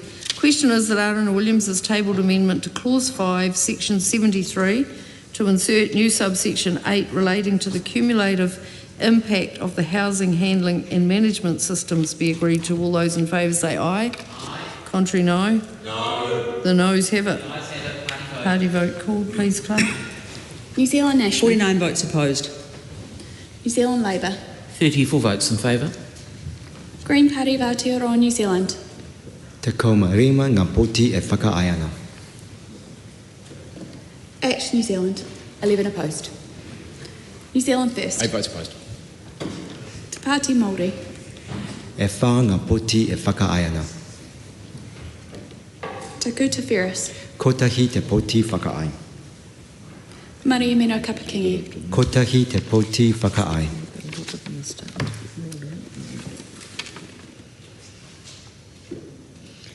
The ayes are 55, the noes are 68. The question's not agreed. Question is that Aotearoa Williams has tabled amendment to Clause 5, Section 73, to insert new subsection 8 relating to the best scientific knowledge available at the time be agreed to. All those in favour say aye. Aye. Contrary, no. No. The noes have it. Party vote called, please, Clark. New Zealand National. 49 votes opposed. New Zealand Labour. 34 votes in favour. Green Party of Aotearoa, New Zealand. Te kaumarima ngā poti e whakaaeanga. Act New Zealand. 11 opposed. New Zealand First. 8 votes opposed. Te Pāti Māori.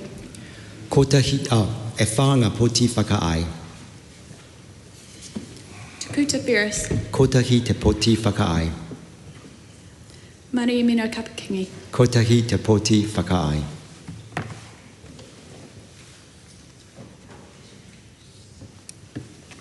The ayes are 55, the noes are 68. The question's not agreed. The question is that Aotearoa Williams has tabled amendment to Clause 6, Section 73, 4A, to provide the National Animal Welfare Advisory Committee is satisfied be agreed to. All those in favour say aye. Aye.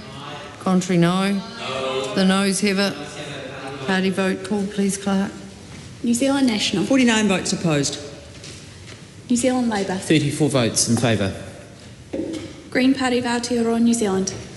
Te kaumarima ngā poti e whakaaeanga. Act New Zealand. 11 opposed. New Zealand First. 8 votes opposed. Te Pāti Māori. E whā ngā poti e whakaaeanga. Te Kuta Ferris. Kotahi te poti whakaai. Mari Mino Kapakingi. Kotahi te poti whakaai.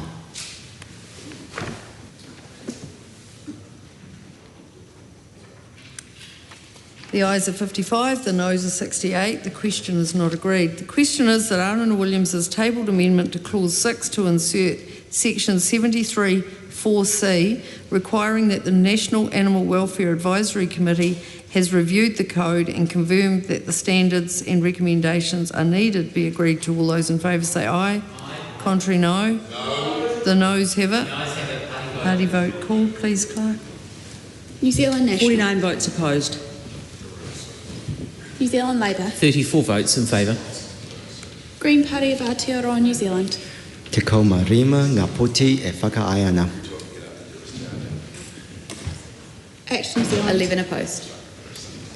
New Zealand First. 8 votes opposed. Te Pāti Māori. E whā ngā poti e whakaaeanga.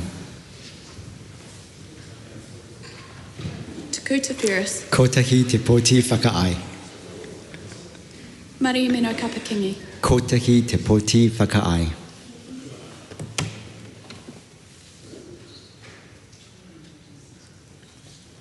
The ayes are 55, the noes are 68. The question's not agreed. The question is that Aotearoa Williams has tabled amendment to Clause 6 to insert Section 73, 4C, requiring the Regulations Review Committee to review the Code of Welfare be agreed to. All those in favour say aye. Aye.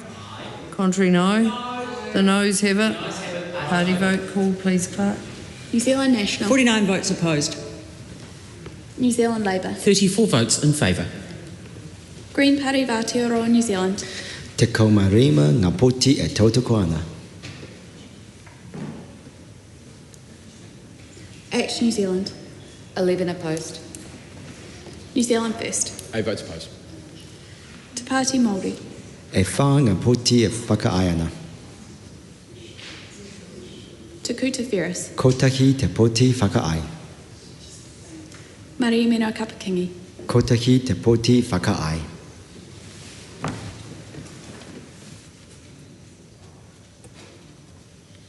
The ayes are 55, the noes are 68. The question's not agreed. The question is that Arana Williams has tabled amendment to Clause 6 to insert Section 73(4)(c), requiring that the Minister and the National Animal Welfare Advisory Committee are satisfied the standards and recommendations are needed be agreed to. All those in favour say aye.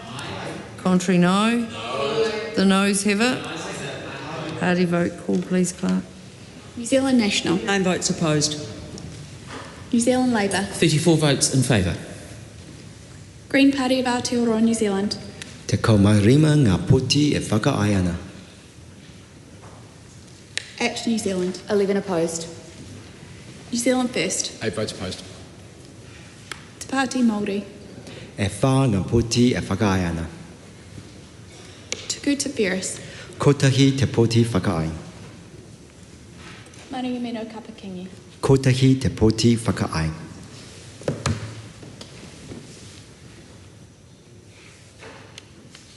The ayes are 35, the ayes are 55, the noes are 68. The question's not agreed.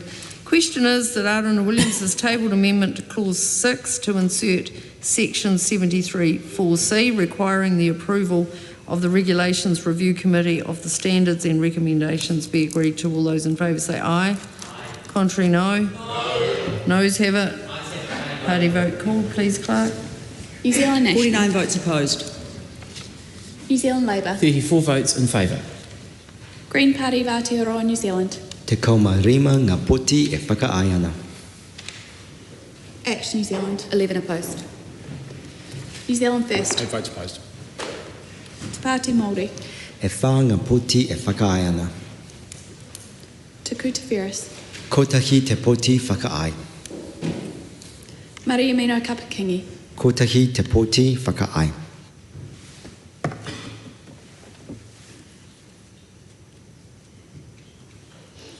The ayes are 55, the noes are 68. The question's not agreed. Arana Williams has tabled amendment deleting Clause 7 as being inconsistent with a previous decision of the committee, and Arana Williams has tabled amendment deleting the text of Clause 7 as out of order as not being in the correct form of legislation.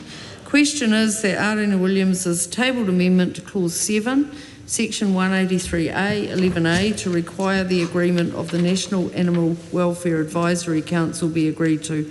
All those in favour say aye. Contrary, no. The noes have it. Party vote called, please, Clerk. New Zealand National. 49 votes opposed. New Zealand Labour. 34 votes in favour.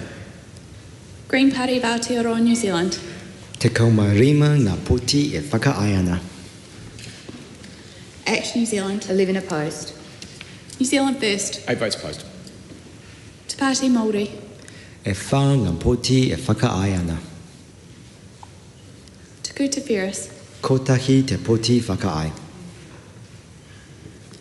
Mari Mino Kapakingi. Kotahi te poti whakaae.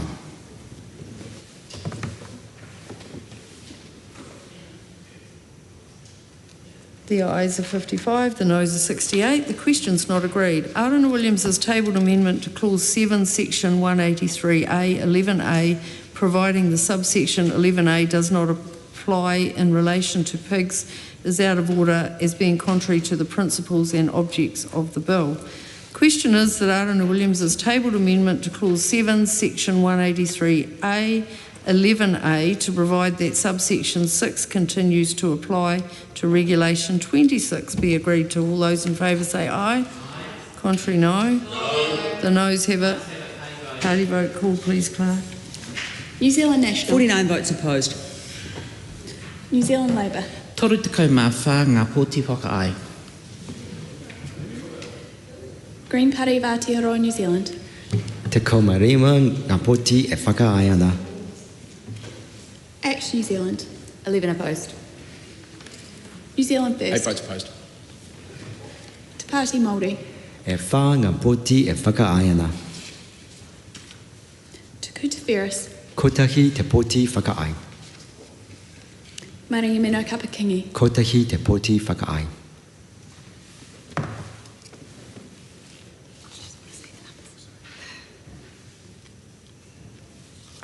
The ayes are 55, the noes are 68. The question's not agreed. The question is that Aaron Williams has tabled amendment to Clause 7, Section 183A, 11A, to provide that subsection 6 continues to apply to Regulation 27 be agreed to. All those in favour say aye. Contrary, no. The noes have it.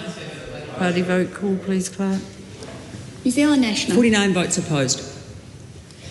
New Zealand Labour. Tori te kai mā whā ngā poti whakaae. Green Party of Aotearoa, New Zealand. Te kaumarima ngā poti e whakaae ana. Action New Zealand. 11 opposed. 8 votes New opposed. Zealand First. Sorry, 8 votes opposed. Te Pāti Māori. E whā ngā poti whakaae. Tuku Te Wheres. Kotahi te poti whakaae. Maringi Mino Kapakingi. Kotahi te poti whakaae.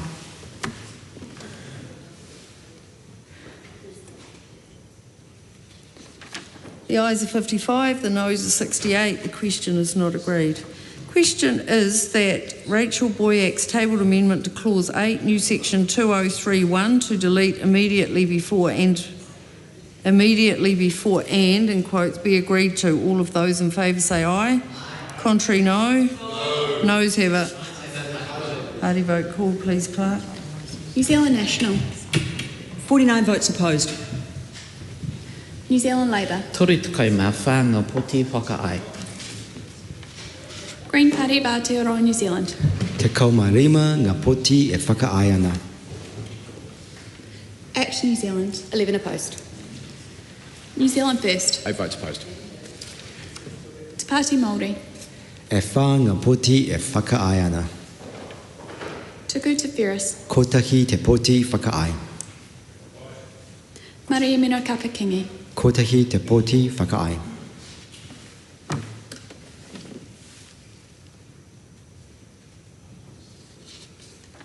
The ayes are 55, the noes are 68. The question's not agreed. The question is that Rachel Boyack's tabled amendment to Clause 8, new Section 2032, to refer to the day after royal assent be agreed to. All those in favour say aye. Contrary, no. The noes have it. Party vote called, please, Clerk. New Zealand National. 49 votes opposed. New Zealand Labour. Tori te kai mā whā ngā poti whakaae. Green Party of Aotearoa, New Zealand. Te kaumarima ngā poti e tautoko ana. Action New Zealand. 11 opposed. New Zealand First. 8 votes opposed. Te Pāti Māori. E whā ngā poti e tautoko ana. Tuku Te Wheres. Kotahi te poti whakaae. Maringi Mino Kapakingi. Kotahi te poti whakaae.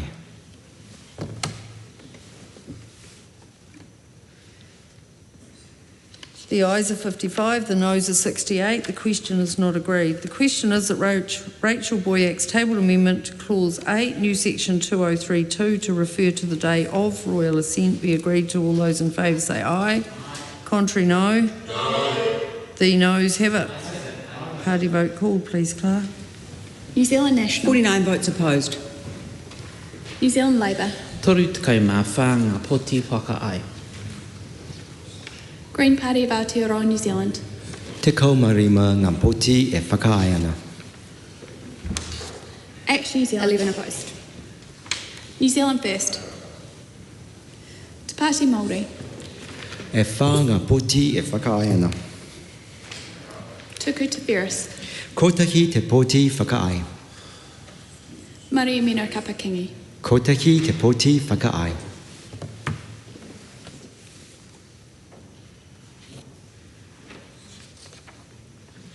The ayes are 55, the noes are 68. The question's not agreed. The question is that Rachel Boyack's tabled amendment to Clause 8, new Section 2032, to refer to 6 months after royal assent be agreed to. All those in favour say aye. Contrary, no. The noes have it. Party vote called, please, Clerk. New New Zealand National. 49 votes opposed. New Zealand Labour. Toru te kai mā whā ngā poti whakaai. Green Party of Aotearoa, New Zealand. Te kaumarima ngā poti e whakaai ana. Act New Zealand. 11 opposed. New Zealand First. 8 votes opposed. Te Pāti Māori. E whā ngā poti e whakaai ana. Te Kuta Ferris. Kotahi te poti whakaai. Mariamino Kapakingi. Kotahi te poti whakaai.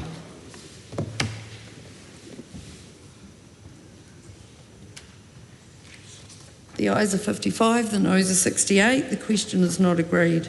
Rachel Boyack's tabled amendment to Clause 8, new section 2033 is out of order as being inconsistent with the previous decision of the committee. Just got the one at the bottom of the previous page. Yeah, that's the one. And we've just... That one there? Yeah, so what I've decided is I've tested those ones. Yep, okay. Yeah. Rachel Boyack's tabled amendment to Clause 8, new section 2033 is out of order as being inconsistent with the previous decision of the committee. Rachel Boyack's tabled amendment to Clause 8, new section 2033 is out of order as being inconsistent with the previous decision of the committee. Steve Abel's tabled amendments to Clause 8, inserting new paragraph 1AAA of section 204 and replacing 2035 with 2028 are out of order as being inconsistent with the previous decision of the committee. Steve Abel's tabled amendments to Clause 8, replacing 2035 with 2028 are out of order as being inconsistent with the previous decision of the committee. Steve Abel's tabled amendment to Clause 8, inserting new paragraph 1AAA of section 204 and replacing 2035 with 2032 are out of order as being inconsistent with the previous decision of the committee. Steve Abel's tabled amendments to Clause 8, replacing 2035 with 2032 are out of order as being inconsistent with the previous decision of the committee. Rachel Boyack's amendment to Clause 8, new section 2041, set out on AP number 447 is out of order as being inconsistent with a previous decision of the committee. The question is that Rachel Boyack's remaining amendment to Clause 8, set out on AP number 447, be agreed to. All those in favour say aye. Contrary, no. The noes have it. Party vote called, please, Clerk. New Zealand National. 49 votes opposed. New Zealand Labour. Toru te kai mā whā ngā poti whakaai. Green Party of Aotearoa, New Zealand. Te kaumarima ngā poti e whakaai ana. Act New Zealand. 11 opposed. New Zealand First. 8 votes opposed. Te Pāti Māori. E whā ngā poti e totako ana. Te Kuta Ferris. Kotahi te poti whakaai. Mariamino Kapakingi. Kotahi te poti whakaai.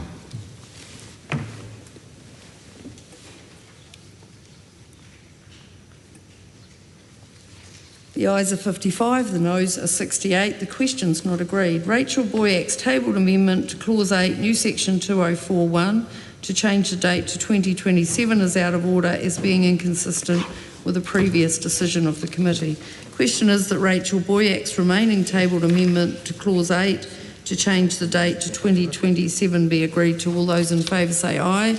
Contrary, no. No. The noes have it. Party vote called, please, Clerk.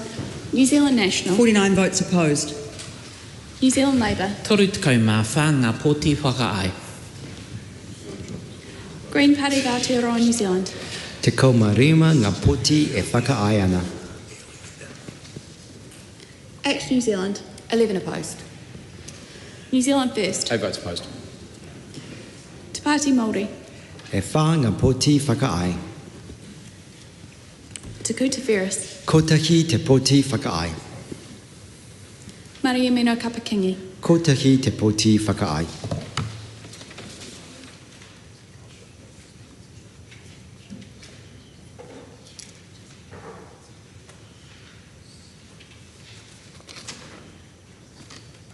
The ayes are 55, the noes are 68. The question's not agreed. Aotearoa Williams's 4 tabled amendments to AP number 470, amending clause 2041B, are out of order as not being in the correct form of legislation. Aotearoa Williams's 3 tabled amendments to AP number 470, amending clause 204A, are out of order as not being in the correct form of legislation. Steve Abel's amendment to clause 8, new section 204, set out on AP number 461, is out of order as being inconsistent with a previous decision of the committee. Steve Abel's remaining amendment to clause 8, new section 205, set out on AP number 461, is out of order as being the same in substance as a previous amendment. Steve Abel's amendment to part 1, set out on AP number 462, are out of order as being the same in substance as a previous amendment. The question is that part 1 is amended. Stand part. All those in favour say aye. Aye. To the contrary, no. No. The ayes have it. Party votes being called. Please, Clerk. New Zealand National. 49 votes in favour.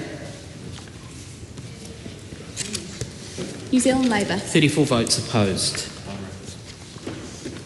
Green Party of Aotearoa, New Zealand.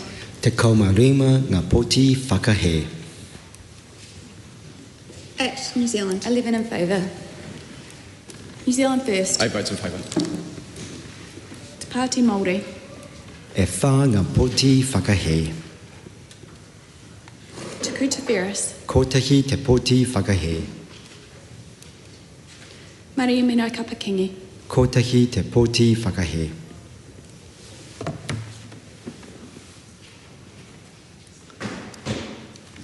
The ayes are 68, the noes are 55. The question is agreed. We now come to part 2.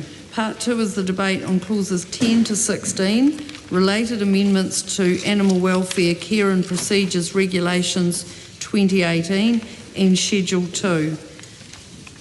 Madam Chair. Rachel Boyack. Thank you, Madam Chair. Thank you, and I appreciate the Minister's engagement during the discussion around Part 1, and just noting that we've touched broadly around the science in Part 1 because it was introduced during that part and the Minister gave some relatively detailed responses. In Part 2, we will get into the specific details related to the 3 matters that really count in this bill, which is around the regulations for farrowing crates, the detail around the regulations for mating stalls, and the details around the regulation for grower pigs. Before we get to that, I do just have a really specific question for the Minister that I hope he'll be able to get back to me on quite quickly. This will just help confirm the Labour Party's support for his amendment to Part 2. So I just want to clarify, because when he's talked about his amendment paper, he noted that in Part 2, the piece in that amendment, part of that amendment paper specifically related to the requirement to keep records. I just note on page 10, and this is the piece that is around regulations to be inserted on 19 December 2035, section 27, it talks around the piece other requirements relating to management of pigs, things like pigs are not restrained by tethering, pigs are not confined in stalls, and so on and so forth. And then it talks about the fines. It's 27.2 that talks about the record keeping. And that piece has been deleted from... Which page? So looking at the very last page, page 10 of your amendment paper. So that whole section has been removed, and it looks to me like it has just been picked up and replaced to be put on page 8 of your amendment paper, which is the regulation to be inserted on 19 December 2026, so that's next year. In the Minister's legislative statement and in his verbal statements to the House, he's only talked about piece 2, part 27.2, which is about the records. But it looks to me like the entire section has been picked up and basically cut and pasted, which is a good thing. I'm fine with that. I just don't want to see it being cut and then not inserted somewhere else in the bill. So if the Minister just can confirm that that's what he's intending to do, he might just need to check with his officials, then we'll be able to confirm the Labour Party's support for that particular section. So that's my first question, and then we'll come back. The answer is yes. And Steve Abel. Thank you, Mr. Chair, and I just want to echo the reflections of my colleague Rachel Boyack regarding the content of this section. We would like the ability to prosecute reasonably well the impact of the regulations in this section which relate to the specific issues before us. But I have a bit of an overview that I think might be helpful in terms of what a pig's life is like in our farming systems, which gives some context to those watching, because understanding all the different cages that are used and not used in New Zealand can be a matter for confusion. Many people thought that we had got rid of the caging of mother pigs because we did get rid of sow stalls. Now, sow stalls used to be used, somewhat widely, though a lot of pig farmers have never used them. They are prohibited in New Zealand now, and we have led the world in that, and we should be proud of that fact. Mating cages are still used in different degrees, and I acknowledge later on we get to talk about it that the Minister has moved the time frame on the bringing into use of mating cages substantially by 9 years, which is something that we called for, and he has done it, so acknowledge that. Farrowing crates are still used, and that is after the pig is impregnated and they've had their gestation of 3 months and 3 weeks and 3 days, quite generally. They give birth in a farrowing crate under the current regime and under the new regime. And the life of a captive pig in New Zealand is that once they have been weaned, a piglet, after 21 to 28 days, they then become a weaner pig, and then later they become a grower pig, and they are grown to around 28 kgs or more, and they are slaughtered. The natural lifespan of a pig grown for meat in this country is under a year, generally, and the natural lifespan of a pig, if it was not being farmed, would be about 20 years. So that's for the public to understand that this is very much an industrial form of farming about growing animals for meat consumption, and that's the nature of the reality of these animals' lives. And the question at hand is how we can make that very short life, a very unnaturally short life for a pig, not so miserable. On to the specifics of Part 2. The principal regulations at Clause 10. This part amends the Animal Welfare, Care and Procedure Regulations for 2018. Herein we get the substance of all the regulatory changes. But what is unusual about this, and my question for the Minister is, normally regulations will be passed through an order in Council, correct? Minister's nodding. Why, in this instance, are these regulations not being passed by merely an order in Council, but being passed in primary legislation? Surely it is because they are actually at risk, if not certainly, inconsistent with the purpose of the Animal Welfare Act. That's my question for the Minister. The reason we know they are inconsistent with the Animal Welfare Act is because the High Court told us. It's a very specific question. Why are these not being passed by order in Council? Is it because the Minister knows and the advice from MPI is that they will be seen to be inconsistent with the Animal Welfare Act and therefore subject to a High Court challenge again? The Honourable Andrew Hogarth. Thank you. So why not order in Council? Well, the main reason here is because we needed to do a further transition period that not allowed because already a transition period had occurred, hence why we need to do this legislation to provide that transition period for the industry to change. That is the core reason behind all of this, And then I guess it's about providing certainty for the sector. You mentioned the High Court case. Again, it did not find that what I'm proposing is illegal. It found how the previous use of farrowing crates did not meet the purposes of the Act. As I've already said a number of times, we contend that the limited time we are using for them does meet the purposes of the Act, and I feel it's really important to be able to provide the industry with that transition period. This is a major cost imposition on the industry.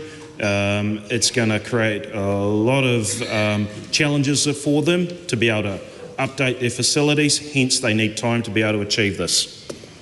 Steve Abel. Confirm, Minister, that the legal advice was that there was a risk of a High Court challenge if this was merely passed by order on council. Aside from the question of the extension of the time frame, on the question of the consistency with the purpose of the Animal Welfare Act of the option you have gone for, temporary farrowing and the weaner pig and grower pig pen size, can you confirm that the advice was there is a risk of a High Court challenge if it was not passed through primary legislation? I mean, this area is highly litigious. It's attracted a lot of attention, and so that risk of High Court, challenges undoubtedly exists. Richard Boyer. Mr Chair, and I do just want to acknowledge the Minister's response to my previous question, and just to confirm that the Labour Party will support his amendment to Part 2. So thank you for that clarification. I'd like to talk first of all around lying space for grower pigs and the specifics in the legislation. So we've got under Schedule 3, so Schedule 2 of the bill, which inserts new Schedule 3 into the Animal Welfare Care and Procedures Regulations 2018. So just to be clear, and this is page 7 of the bill. We're looking at the minimum lying space for grower pigs, and this is where things do get technical in this bill.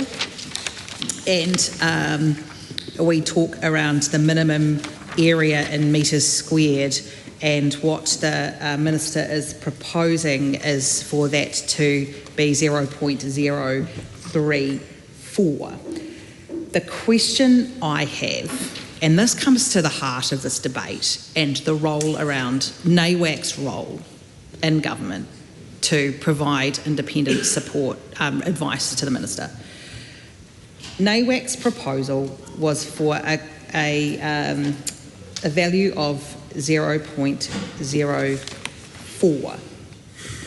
There were then alternative proposals provided of 0.036, both of which are greater than what the Minister has in his bill of 0.034. Now, the reason why this matters, just to the House and for those who are listening in, is that these are the formulas put forward by experts, by scientists who can advise those of us in decision-making roles what is the best constraint for an animal that ensures good animal welfare outcomes.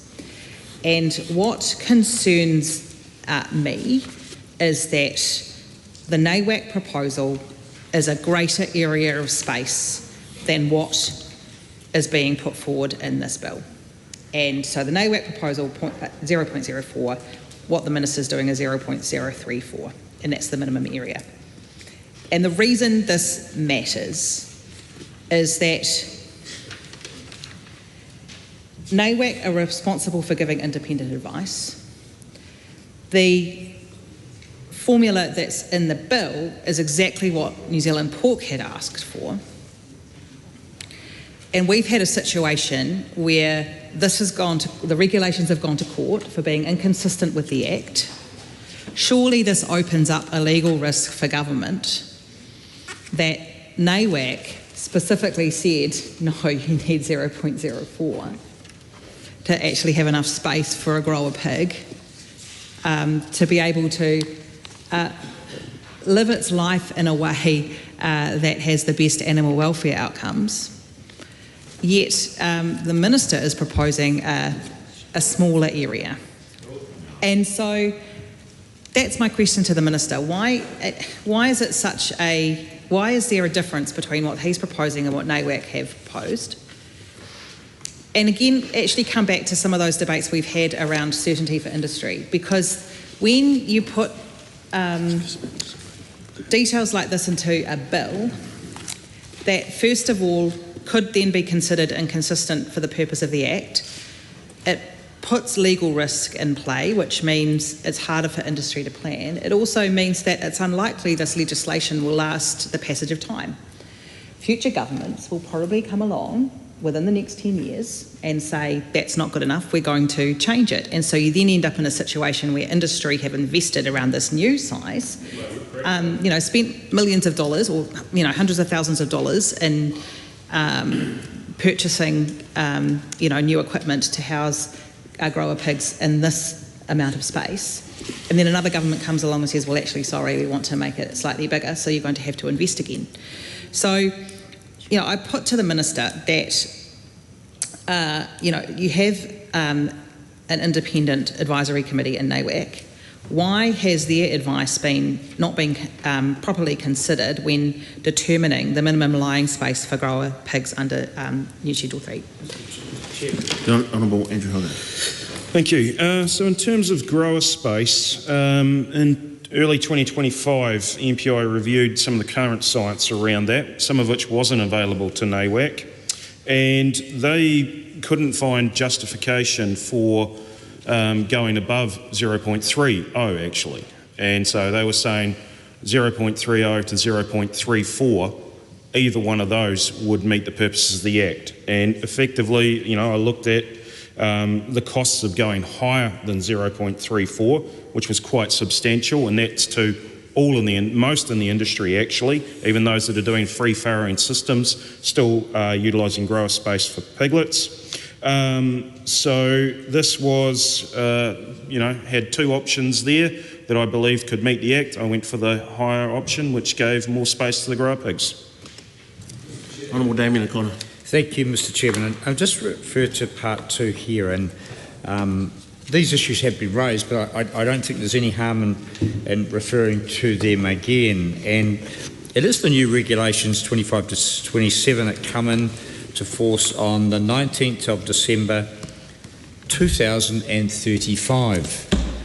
And what we have in the bill here, the notes to the explanatory notes to the bill, is that reference to changing requirements and specifications.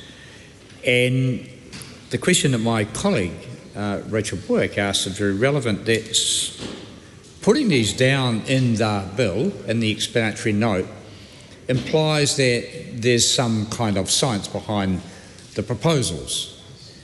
And indeed some might, the MPI perhaps is trying to say this is good best practice. Some would dispute that. But it just takes one number to tip this whole thing on its ear, and that is you change from 19th of December 2035 to 19th of December 2030, for example. Pull it back 5 years. And indeed any further government could move on this. The point I'm trying to make, and the Minister may want to answer this, as to why they came up with the 10-year transition, why they specified in the notes here, or allowed, what is arguably the better practice, better I say, not best, the better practice. And indeed, does this not expose us to, as I say, the points I made earlier on around legal challenge as to why not bring this in earlier? If so, what date? And why 2035 rather than 2030 or 2029 or whatever? And so I suggest that the explanation of part 2 here and the direction of travel exposes the industry once again to uncertainty.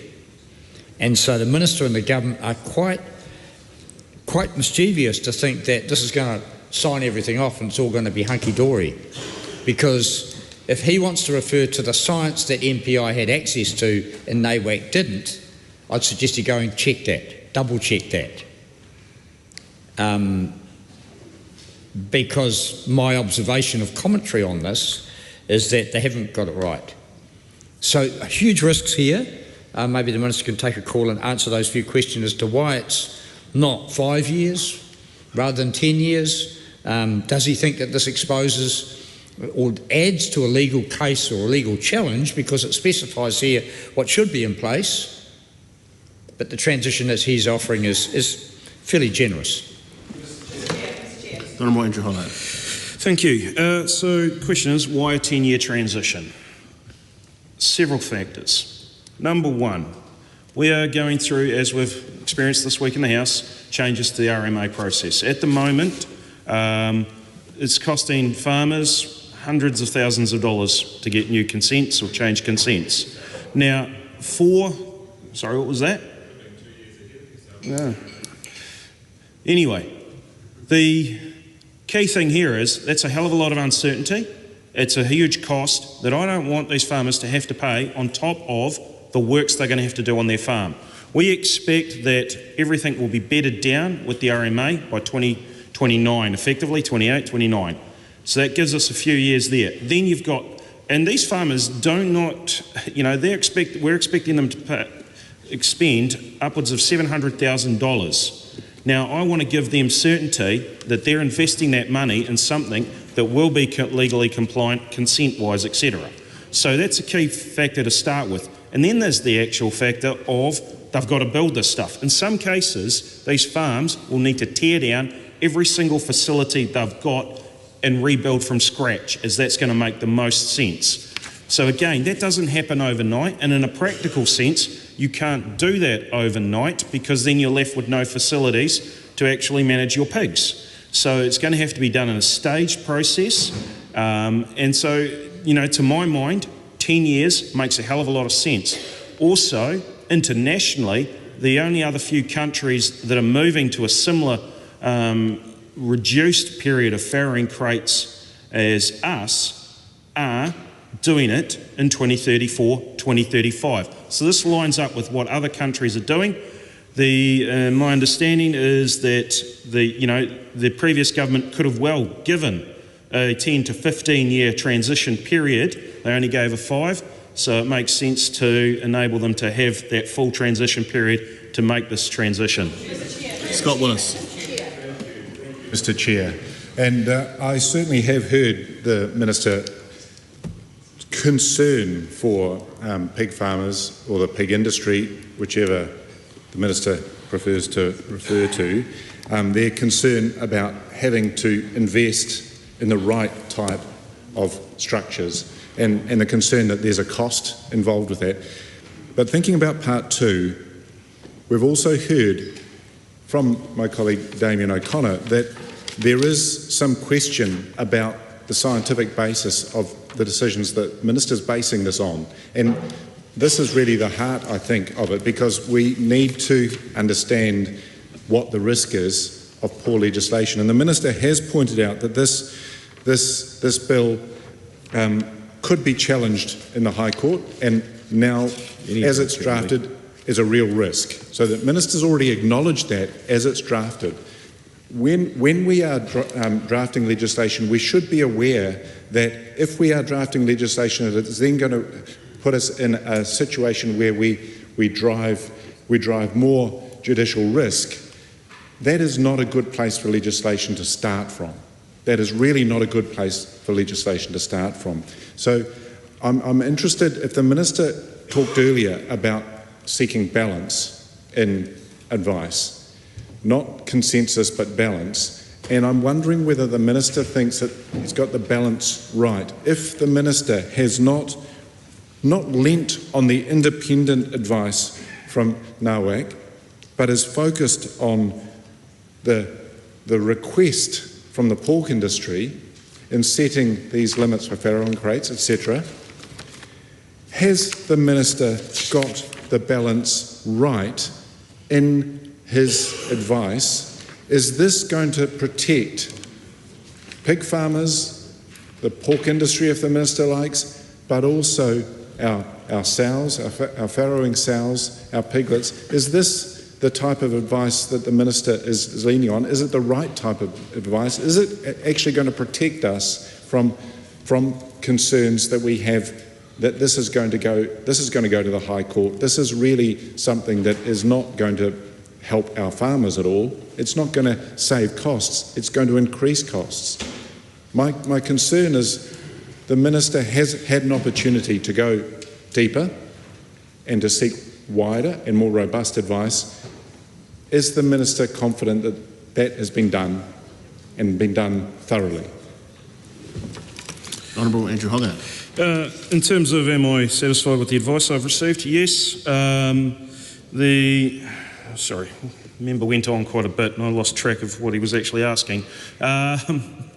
Look, the advice I've got is that this will meet the purposes of the Act in terms of the assertion that this is somehow more prone. I get the statement I made was that effectively any piece of legislation is prone to judicial review. I just pointed out the fact that this area has attracted a lot of interest from lawyers in the past. But that is part of what has, informed our process on this to ensure that it is not judicially reviewed, that the sector can have certainty going forward, can make those investment decisions and can improve the welfare of the pigs under their care. Rachel Boyack. Mr Chair, so I just want to note that in terms of the discussion points around Part 2, just to quickly summarise, we've talked a little bit about legal risk and had some responses from the Minister. We've talked a little bit about grower pigs and had some responses from the Minister. We do need to delve into the issue around farrowing crates in quite a bit of detail, so I just want to signal that to the House, because it's the area around farrowing crates in detail where there is the most contention in the public.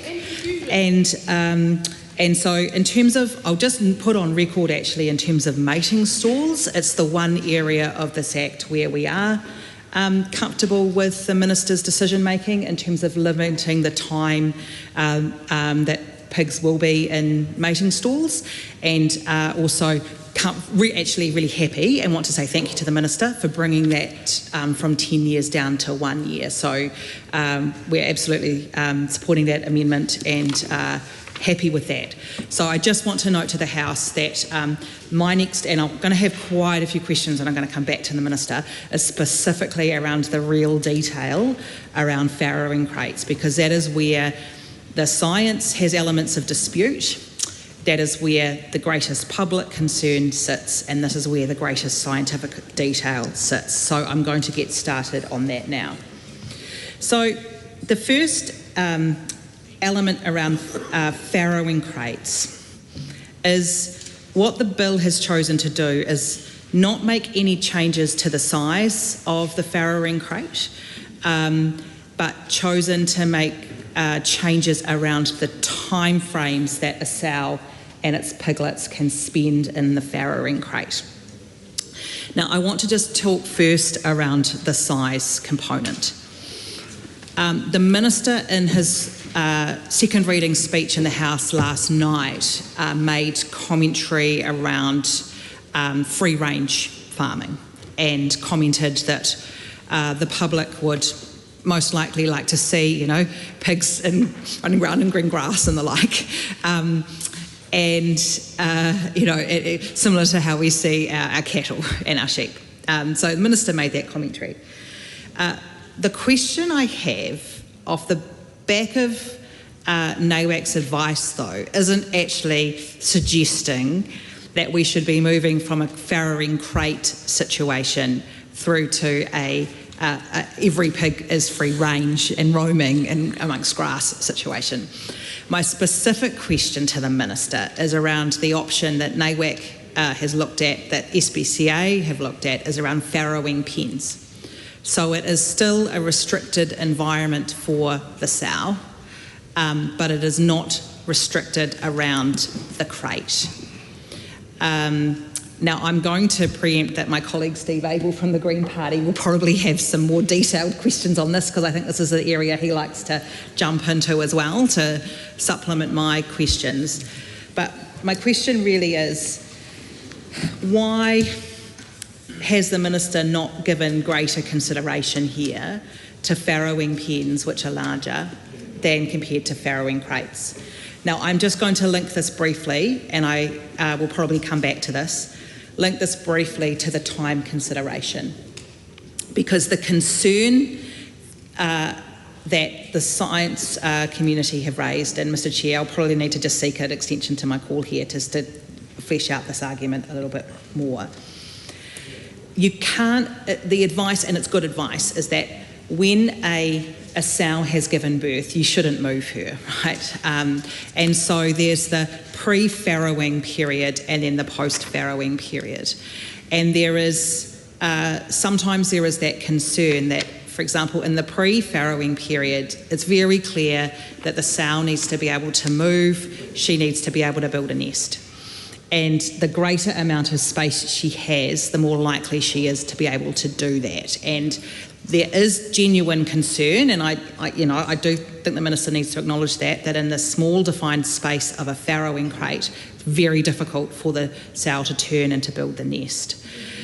Now, if you have a situation where you have a greater amount of space in that pre-farrowing period, then the sow gives birth, and then you want to go to a more restricted space to try to improve piglet mortality, that potentially means moving the sow, and it becomes challenging. And so one of the benefits of a farrowing pen is it actually allows that flexibility within the pen to move the spaces. Mr Chair.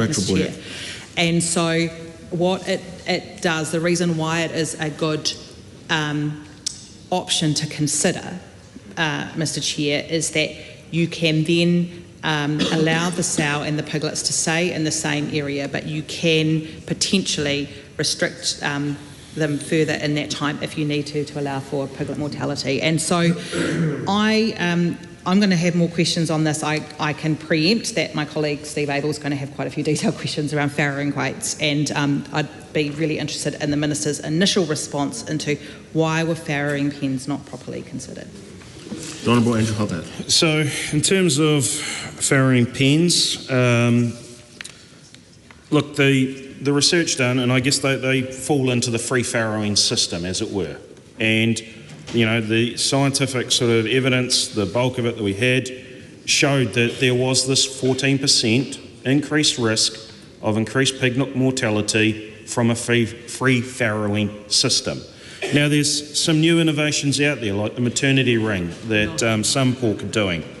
Now, that unfortunately, that's only just been going in the last year or so we don't have the full results from that. Now, that may well be a solution in the future that many decide to move towards. Now, that'll be their choice, and I'd commend them on that, assuming that this is a system that does work for them.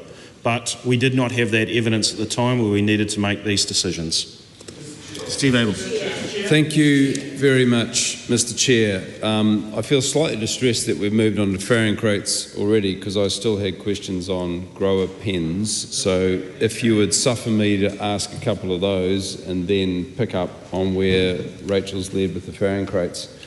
The assumptions around the grower pens, and for context, because I think a lot of this is jargon that is probably not very comprehensible to the layperson.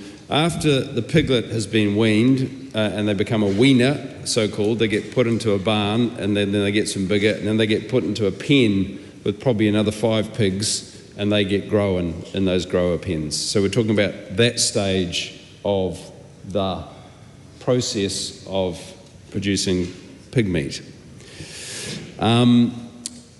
One of the assumptions, Minister, in your evaluation of the so-called K value, i.e. what amount of space is acceptable for providing an existence for a pig in a grower pen, is based on this Avros analysis that we mentioned briefly earlier on, in this Mondrian, Milan, Merkasic type modern artwork here, with an incomprehensible sentence.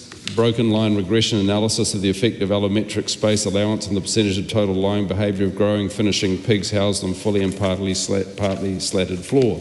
It did, I just have to say briefly, remind me of that great insight of Lord Ernest Rutherford, who, to paraphrase, said, if you cannot make your theory comprehensible to a layperson, you probably don't understand it yourself. And I think our Chief Science Advisor could take some advice from Lord Ernest Rutherford on that one. But the point is, in the analysis that Rachel Boyack tabled by Dr. Jason Kurz that I mentioned earlier, his conclusion was animal welfare, as distinct from production efficiency, is measurably compromised at lower space allowances. Are you not concerned that the assumptions that you've fallen on regarding grower pigs actually are not consistent with an independent, objective view of the science?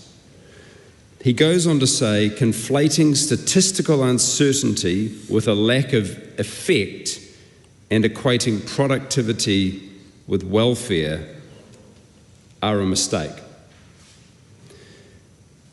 The other thing I would like to check, Mr. Chair, is a lot already the Minister has spoken of the economic considerations of implementation of a new regime. It would be good for us to be clear that we have a decent opportunity through this process to actually dig into the economic assumptions, because that is another question the Minister has considered, even though, as the High Court rightly pointed out, economic considerations cannot be part of judging what is acceptable welfare standards for animals. So that's my first question on the grower pigs. I'm loath to end the call now lest I don't get the next call, but can I step up and see the response to that, Mr. Chair, potentially? Because I would like to follow up on this stuff. I've almost forgotten what the first part of your question was, but in terms of the economic considerations, what part did they play? As I mentioned before, that was in relation to the transition period. In terms of the welfare side, that was being sure that whatever numbers we came up with met the purposes of the Act. Steve Abel. The Chair. So let's jump on to the farrowing crates question that Rachel began on. For clarity, the Minister was presented with two options. An option one, that was the National Animal Welfare Advisory Council option, based on the scientific evidence. This is the, I'm reading from page 16 of the Regulatory Impact Statement for context. Clause 57, option one, recommended by NAWAC, based on the scientific evidence, available technologies and best farming practices, a 5-year transition period would help farmers to adopt their systems and practices. And option one is a move to free farrowing in a 6.5 metre space, completely getting rid of farrowing cages. That was the option recommended to you by NAWAC. The second option is what the Minister has chosen and is manifest in this legislation, which is no increase in the size of the farrowing cage and temporary farrowing for a maximum of 7 days. 3 days before and 4 days after farrowing. Now, during public consultation, clause 60 of page 16 of the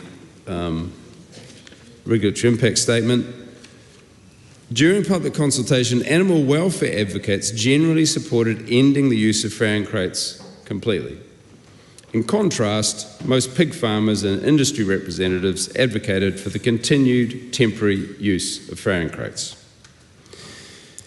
The Minister, it seems, and I would like to check this, so, in going for option two, was heavily relying on the economic consequences of option one versus option two.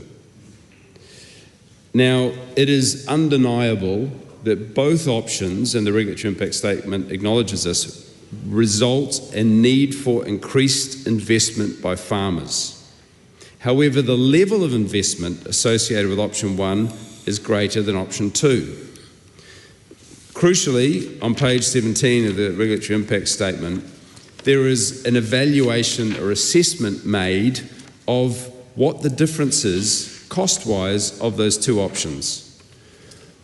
For a 350 sow farm, this is clause 68, it is estimated a face capital cost of approximately $507,000. That's for moving from the status quo to a temporary farrowing system. A 350 sow farm moving to free farrowing would have a capital cost of $595,000.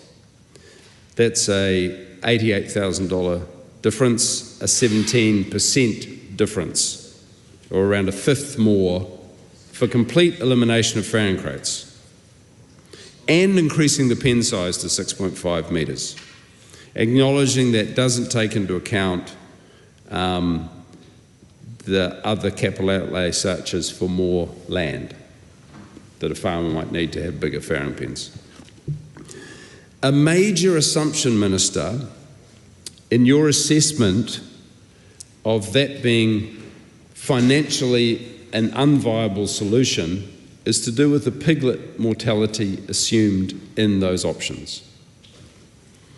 But when tested, that piglet mortality under a free farrowing system is highly estimated at 19%. It is estimated at 12% in the temporary farrowing option.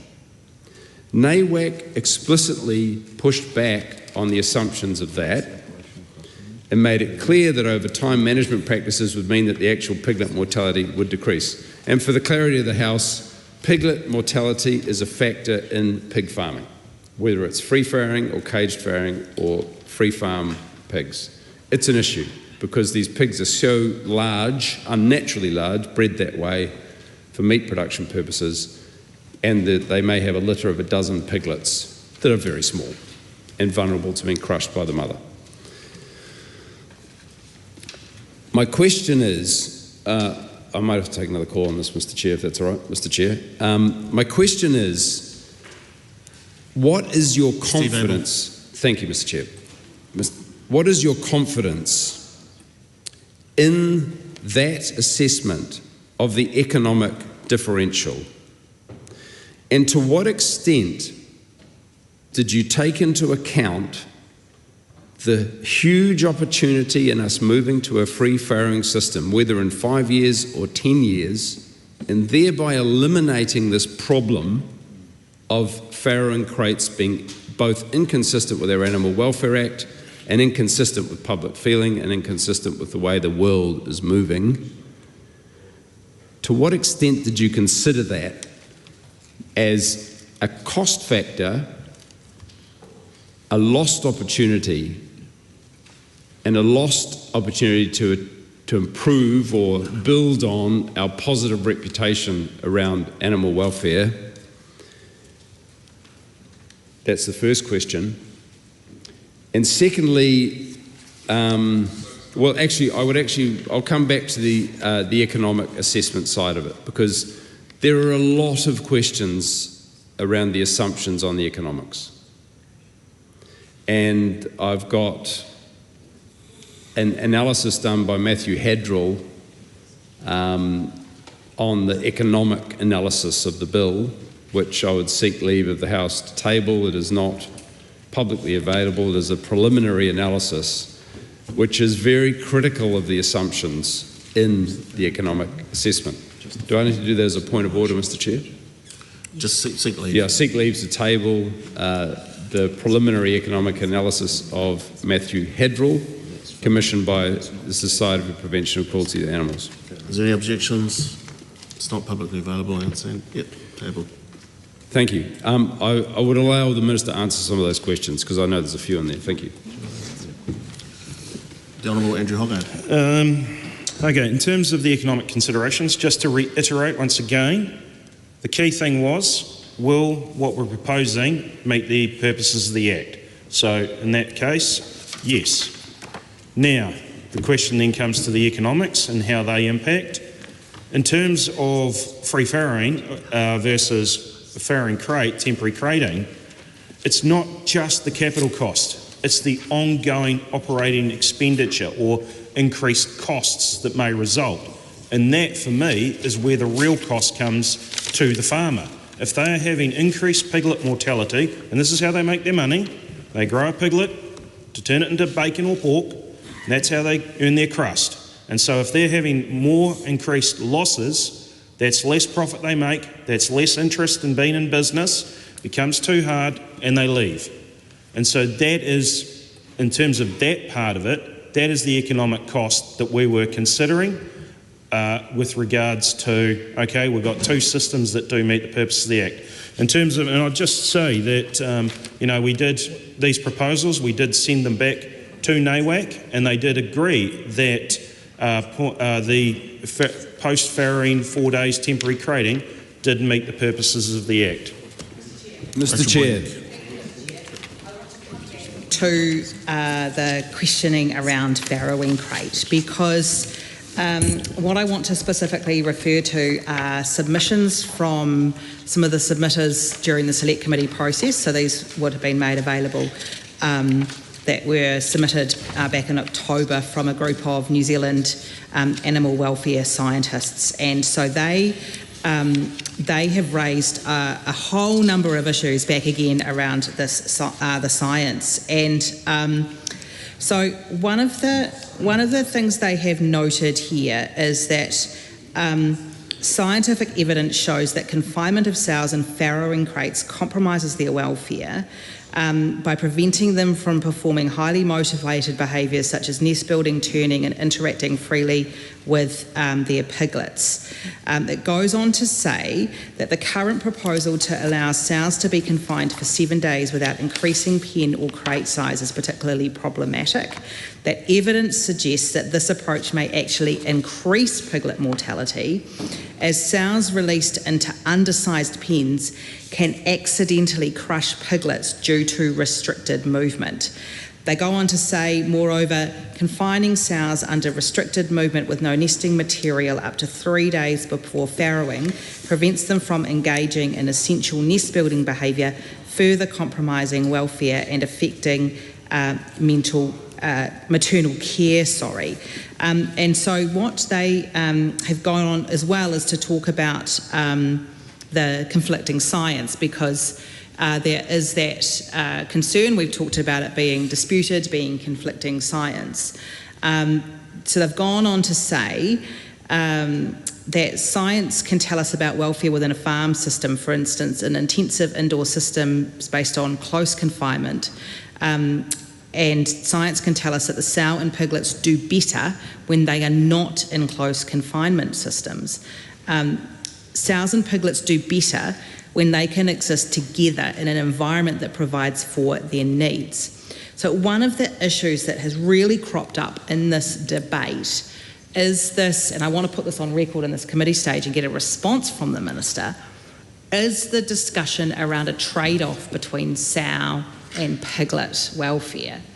And actually what the scientists have told the Select Committee is that we need to stop talking about the trade-off between the sow and piglet welfare, that actually they say what the evidence shows is that what is good for the sow is also good for the piglets. They've raised some actual evidence, for example, recent studies in 2022 that a well-designed and managed system without permanent crating can achieve the same performance as conventional farrowing crates. This has been demonstrated in research and under commercial conditions in research by Baxter et al. In 2022. When also considering the piglets' needs, another study showed that reducing the space available to the lactating sow below 6.6 metres will reduce her freedom of movement and increase the mortality of her piglets. but above 6.6 metres, the behavioural freedom of sows and piglets is increased, but piglet mortality does not further improve. And so what this speaks to is the benefit of what I've already raised around farrowing pens, as opposed to necessarily moving to an entirely free farming system. So there is a significant amount of science that actually disputes MPI's science summary, and I'd actually like the Minister to really dig into the detail of the science, so what he has fully considered. Final piece that I'd like him to talk about is around nest building and the types of materials that will be available for nest building, because we asked this of officials, but haven't actually had a strong enough response, in my view, around the type of materials, because we know that, for example, there are cases where farmers will leave a Hessian sack and believe that that is enough of a deformable material, and actually what the animal welfare experts have told us is that it isn't enough. And so will the Minister ensure there is a lot more detail, and I think my colleague Steve Abel has some amendments on this, a lot more detail around what a deformable material actually is, to ensure that sows are able to properly undertake that nest building, because that will lead to better outcomes for both the sow and also the piglets. Thank you, Mr. Chair. Honourable Andrew Horaga. Thank you, Mr. Chair. So, firstly, as the member quite rightly said, there is lots of differing scientific views on this. Larger pen size, it's not straightforward. You can have the situation where you've got a larger pen size, and that makes the creep area where the piglet keeps nice and warm at night under the heat lamp further and harder to find for the piglet. And then you've got to have the person get in there to make sure the piglet gets there, and that puts them more at risk. So it's not always straightforward. These things are risky, and I guess that comes down to, we can have lots of science, various studies being done, but often it's the farmer who knows what works. They're motivated to have the highest piglet survival possible on their farm. That is their driving thing. If you don't have good animal welfare outcomes on your farm, you don't make a lot of money. And so these farmers will be looking for solutions that work for them, that make the piglets survive better so they can actually farm better. Thank you. Suze Redmayne. I move that debate on this question now close. Steve Abel. Thank you, Mr. Chair. It would be good to have a bit of a back and forth if that assists the Minister. The point you just made, Minister, which you have articulated a few times, is your concern for the viability of a farming operation under any regime that still, in principle, maintains good animal welfare practice. I really want to challenge the assumptions on the piglet mortality, because a large part of what the Minister is arguing around the justification for the choice that he has made to go for option 2, which is the temporary farrowing, is the cost impacts of a higher piglet mortality, as my colleague raises. But if those cost impacts are not correct, which is that if you take into account increased stillbirth from mother pigs kept in farrowing crates, which is one of the consequences of that, and perhaps increased distress on the pigs, which leads to savaging, then it is also suggested legitimately that there is not much difference in the piglet mortality between the two systems, and furthermore, with familiarity in the management practices, that mortality can be brought down. So, my question for the Minister is, given how much he is relying on piglet mortality and its impact on cash flow, can he be certain that the choice to not move away from farrowing cages is really the right one first and foremost for the welfare of the animals, but secondly even for the industry. And I've got a follow-up to that. Honourable Damien O'Connor. Thank you, Mr. Chairman. Look, just following on from the discussion, I appreciate that there has been really good to and fro. A couple of things that the Minister referred to. One was the economic analysis of this and why, in fact, it's been pushed out to 10 years. So the implication is that the industry faces 700,000 or thereabouts for an average operation. So the question to the Minister is how have they done that calculation?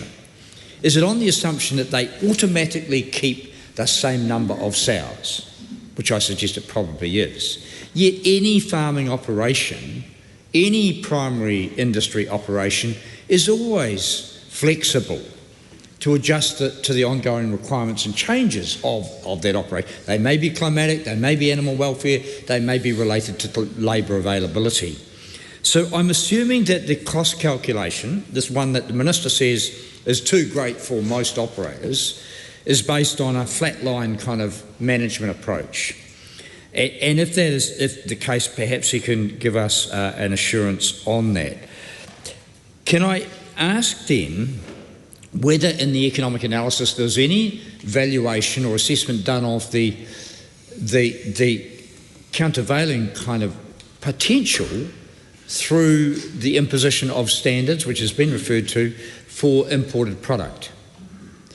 And that is that did the higher standard regime that could have been implemented, that might be, depending on, there's a lot of debate around that, in 2035. So we have a slightly higher standard. Whether it's high enough or not, that's a point that's been well canvassed here. I'd suggest it probably isn't.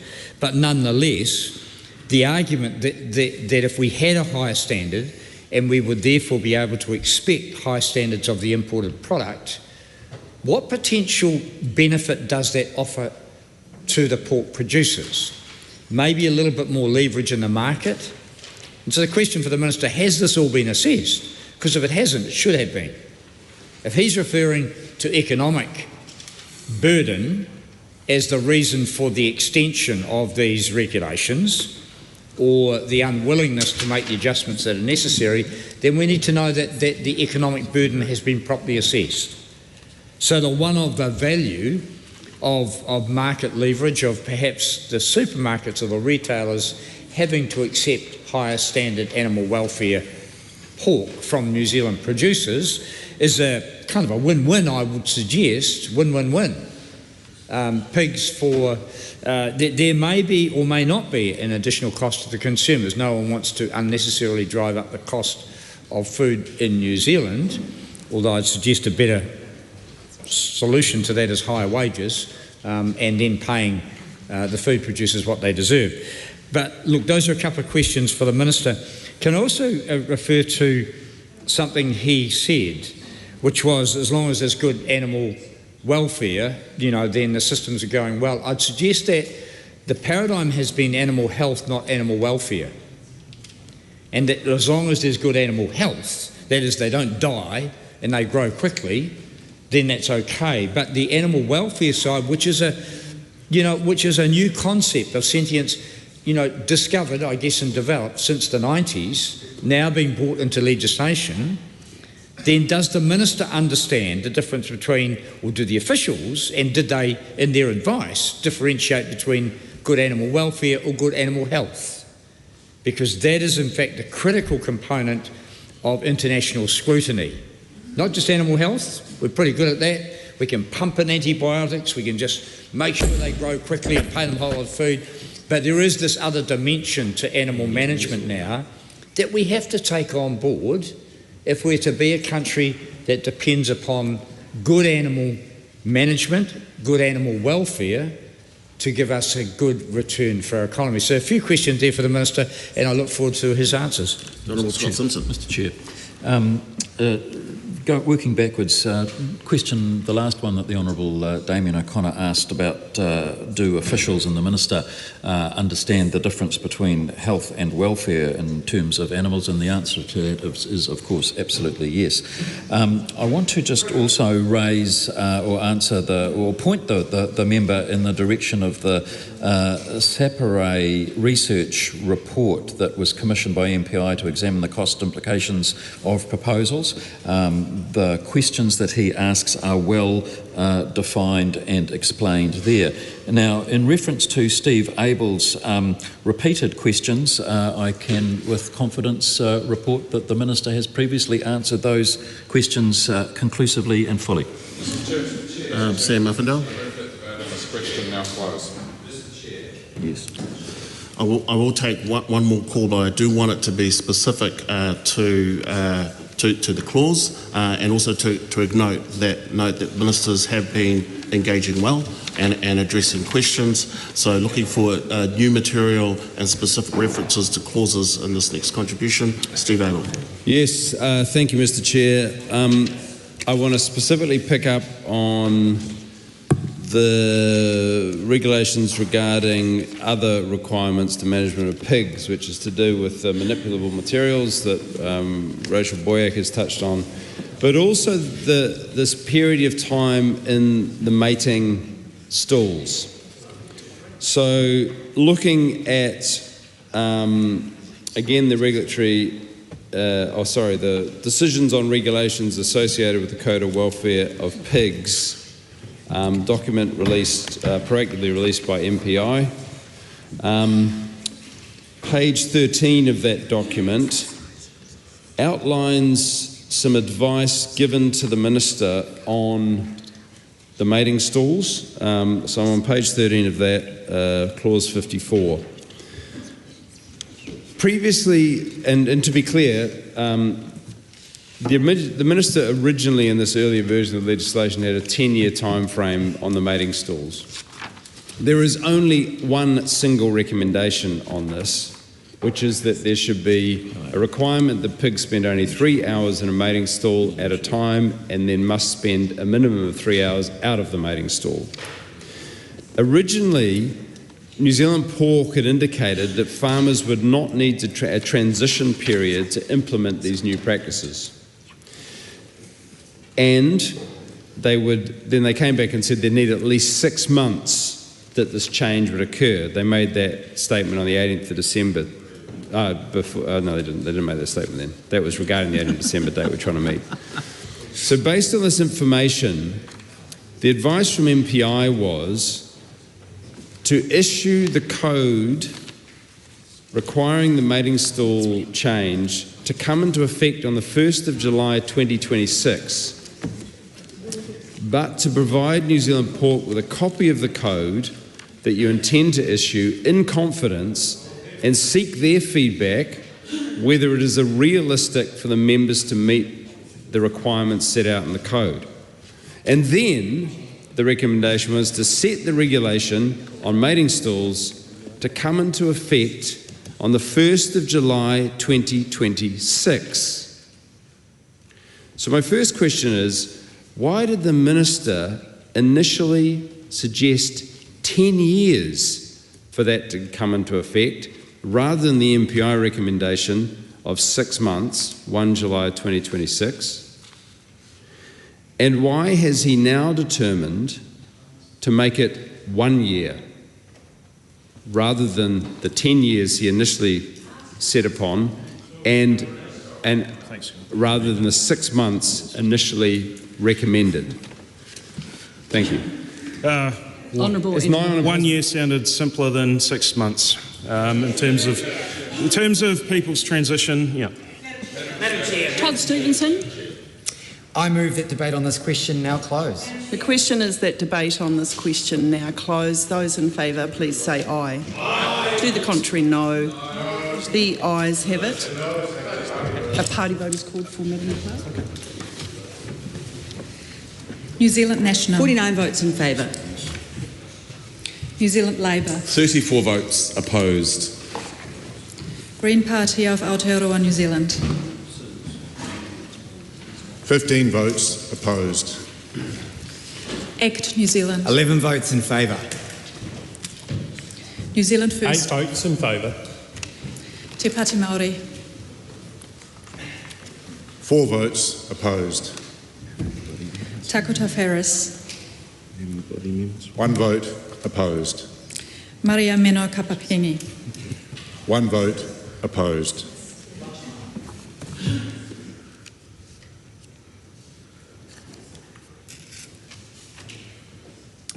The ayes are 68, the noes are 55. The question is agreed to. Dr Lawrence Sunan's tabled amendment to AP number 471, amending clauses 11, 12 and 13 to provide for an earlier date set by order in council, is out of order as being inconsistent with a previous decision of the committee. The question is that the Minister's amendments to Part 2 set out on AP number 471 be agreed to. Is that amendment? Is there an as amended? No. Be agreed to. All those in favour, please say aye. Aye. To the contrary, no. The ayes have it. Rachel Boyack's amendments to clauses 13 and 14 set out on AP number 447 are out of order as being inconsistent with a previous decision of the committee. The question is that Rachel Boyack's remaining amendments to clauses 11, 12 and 15 set out on AP number 447 be agreed to. Those in favour, please say aye. Aye. To the contrary, no. No. Ooh, the noes have it. A party vote's called for. New Zealand National. 49 votes opposed. New Zealand Labour. 34 votes in favour. Green Party of Aotearoa, New Zealand. 15 votes in favour. Act New Zealand. 11 votes opposed. New Zealand First. 8 votes opposed. Te Pāti Māori. 4 votes in favour. Takota Ferris. 1 vote in favour. Maria Meno Kapakingi. 1 vote in favour.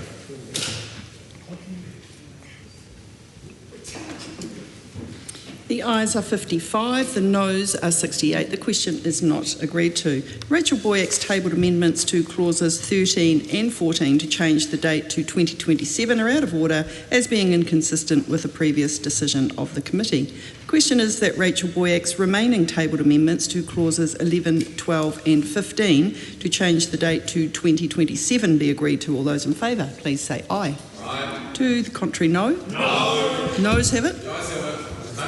Party votes called for, Madam Clerk. New Zealand National. 49 votes opposed.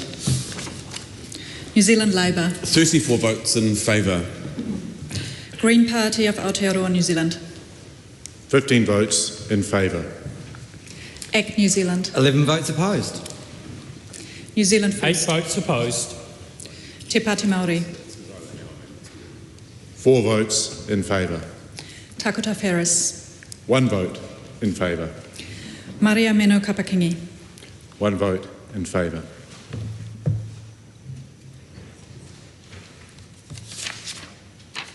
The ayes are 55, the noes are 68. The question is not agreed to. Steve Abel's amendments to clauses 11, 12, 13, 14 and 15 set out on AP number 461 are out of order as being inconsistent with a previous decision of the committee.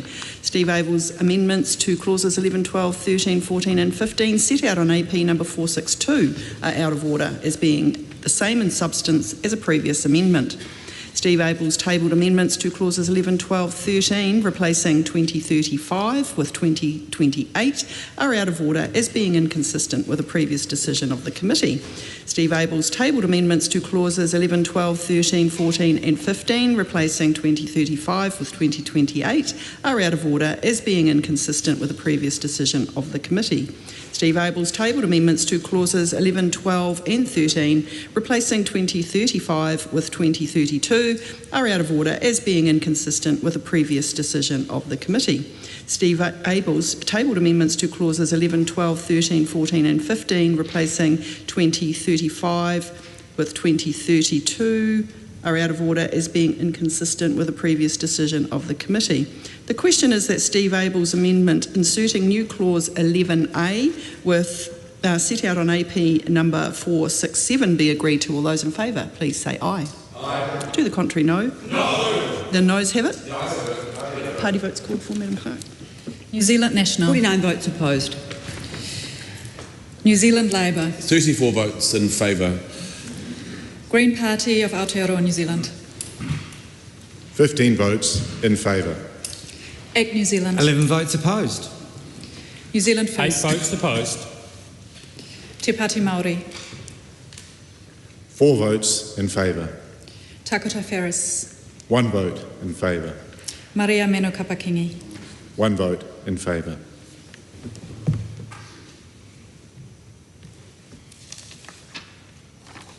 The ayes are 55, the noes are 68. The question is not agreed to. The question is that Steve Abel's amendment to clause 13 set out on AP number 463 be agreed to. All those in favour, please say aye. Aye. To the contrary, no. No. The noes have it. A good party vote is called for, Madam Clerk. New Zealand National. 49 votes opposed.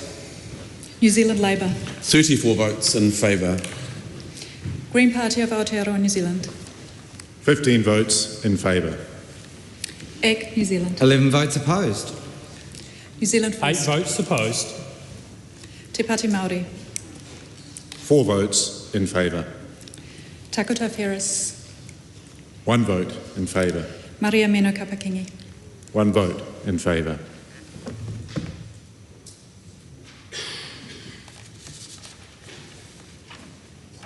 The ayes are 55, the noes are 68. The question is not agreed to.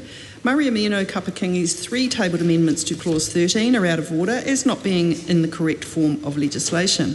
Maria Meno Kapakingi's 2 tabled amendments to clause 14 are out of order as not being in the correct form of legislation. The question is that part 2, as amended, stand part. All those in favour, please say aye. Aye. To the contrary, no. No. The ayes have it. A party vote is called for, Madam Clerk. New Zealand National. 49 votes in favour. New Zealand Labour. 34 votes in favour. Green Party of Aotearoa, New Zealand. 15 votes opposed. ACT New Zealand. 11 votes in favour. New Zealand 8 First. votes in favour. Te Pāti Māori. 4 votes opposed. Takota Ferris. 1 vote opposed. Maria Meno Kapakingi. 1 vote opposed. A point of order, Glenn Bennett. Apologies to interrupt the vote, but I did get my vote wrong. I'd like to correct that, please. Is seeking leave to... I seek leave to correct- amend correct. the Labour Party's party vote. Leave is sought for that purpose. Is there any objection? There appears to be none. 34 votes opposed Which particular motion question to part was that? 2. Oh, okay. Thank you.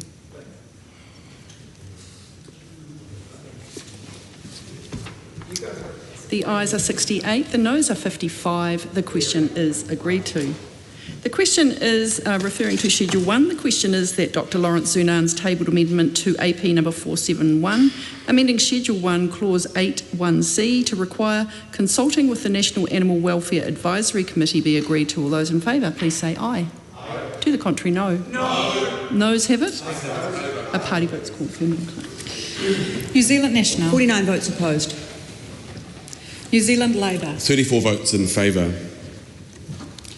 Green Party of Aotearoa, New Zealand. 15 votes in favour. ACT New Zealand. 11 votes opposed.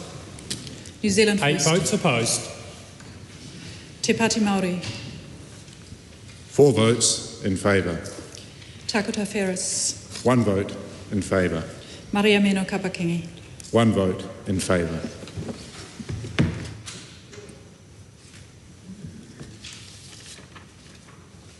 The ayes are 55, the noes are 68. The question is not agreed to. The question is that Dr Lawrence Zunan's tabled amendment to AP number 471, amending Schedule 1, Clause 8(1)(c) to require consulting with relevant animal welfare or advocacy organisations be agreed to. All those in favour, please say aye. Aye. To the contrary, no. No. Noes have it. Party votes called for, Madam Clerk. New Zealand National. 49 votes opposed. New Zealand Labour. 34 votes in favour. Green Party of Aotearoa, New Zealand. 15 votes in favour. ACT New Zealand. 11 votes opposed. New Zealand 8 First. votes opposed. Te Pāti Māori. 4 votes in favour. Takota Ferris. 1 vote in favour. Maria Mino Kapakingi. 1 vote in favour.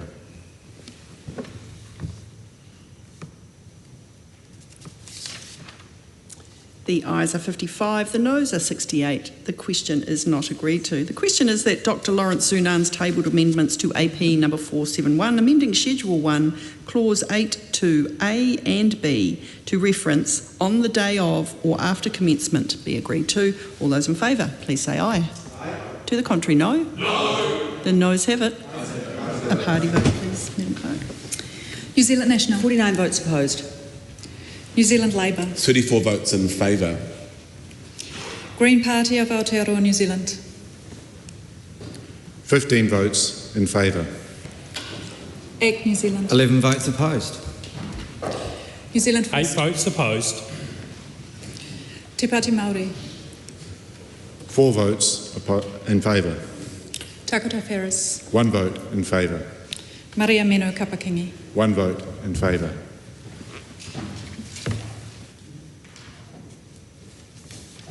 The ayes are 55, the noes are 68. The question is not agreed to. The question is that Dr Lawrence Sunan's tabled amendments to AP number 471, amending Schedule 1, Clause 8.3 to include the word not be agreed to. All those in favour, please say aye. Aye. To the contrary, no? No. The noes have it. Party vote, please, Madam Clerk. New Zealand National. 49 votes opposed. New Zealand Labour. 34 votes in favour. Green Party of Aotearoa, New Zealand. Te kaumarima ngā poti e whakaaeana. ACT New Zealand. 11 votes opposed. New Zealand First. 8 votes opposed. Te Pāti Māori. E whā ngā poti e whakaaeana. Takota Ferris. Kotahi te poti whakaae. Maria Mino Kapakingi. Kotahi te poti whakaae.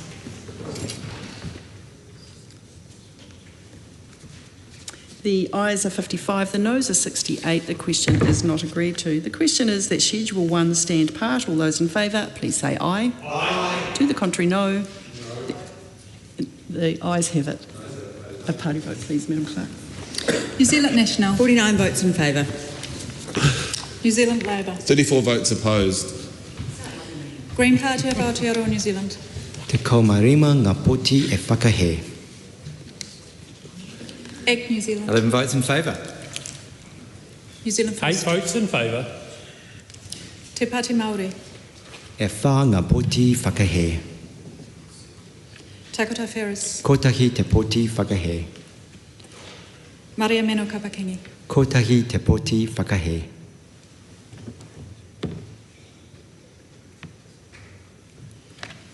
The ayes are 68, the noes are 55. The question is agreed to. We move to Schedule 2. The question is that Dr Lawrence Sunan's tabled amendments to AP number 471, amending Schedule 2, new Regulation 27(1)B, Roman numerals 2 and 3, to replace 3 hours with 1 hour be agreed to. All those in favour, please say aye. Aye. To the contrary, no. No. Noes have it. A party vote's called for, Madam Clerk. New Zealand National. 49 votes opposed. New Zealand Labour. 34 votes in favour. Green Party of Aotearoa, New Zealand. Te kaumarima ngā poti e whakaaeana. ACT New Zealand. 11 votes opposed. New Zealand 8 First. votes opposed. Te Pāti Māori. E whā ngā poti e whakaaeana. Takota Ferris. Kotahi te poti whakaae. Maria Mino Kapakingi. Kotahi te poti whakaae.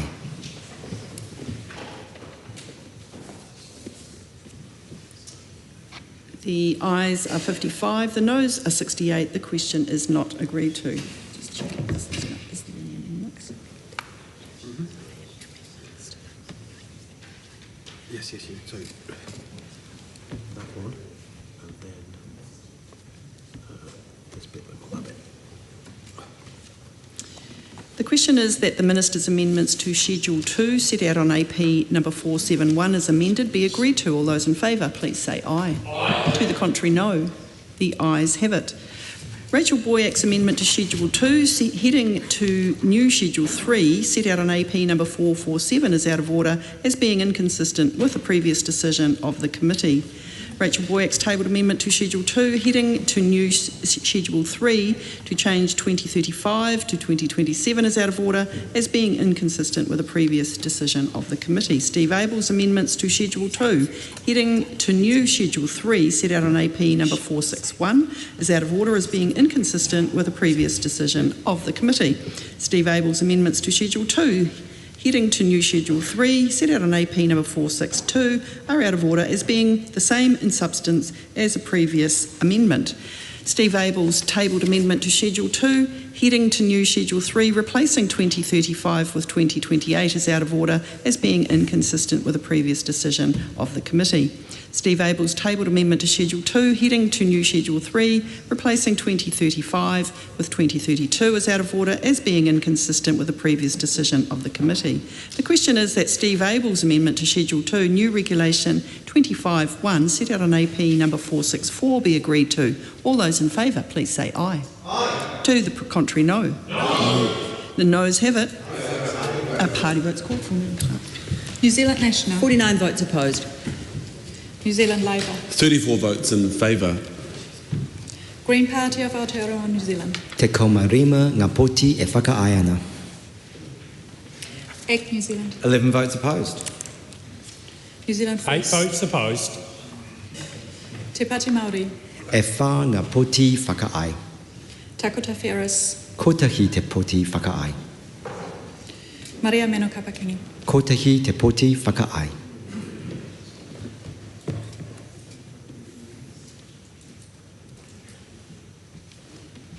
The ayes are 55, the noes are 68. The question is not agreed to. The question is that Steve Abel's amendment to Schedule 2, set out on AP number 465, new Regulation 25(1) be agreed to. All those in favour, please say aye. Aye. To the contrary, no. No. Noes have it. A party vote is called for. New Zealand National. 49 votes opposed. New Zealand Labour. 34 votes in favour. Green Party of Aotearoa, New Zealand. Te kaumarima ngā poti e whakaae ana. ACT New Zealand. 11 votes opposed. New Zealand 8 First. votes opposed. Te Pāti Māori. E whā ngā poti whakaae.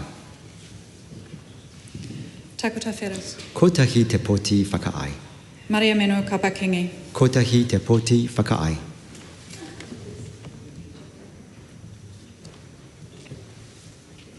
The ayes are 55, the noes are 68. The question is not agreed to. The question is that Steve Abel's amendment to Schedule 2, set out on AP number 466, new Regulation 25(1) be agreed to. All those in favour, please say aye. Aye. To the contrary, no. No. The noes have it.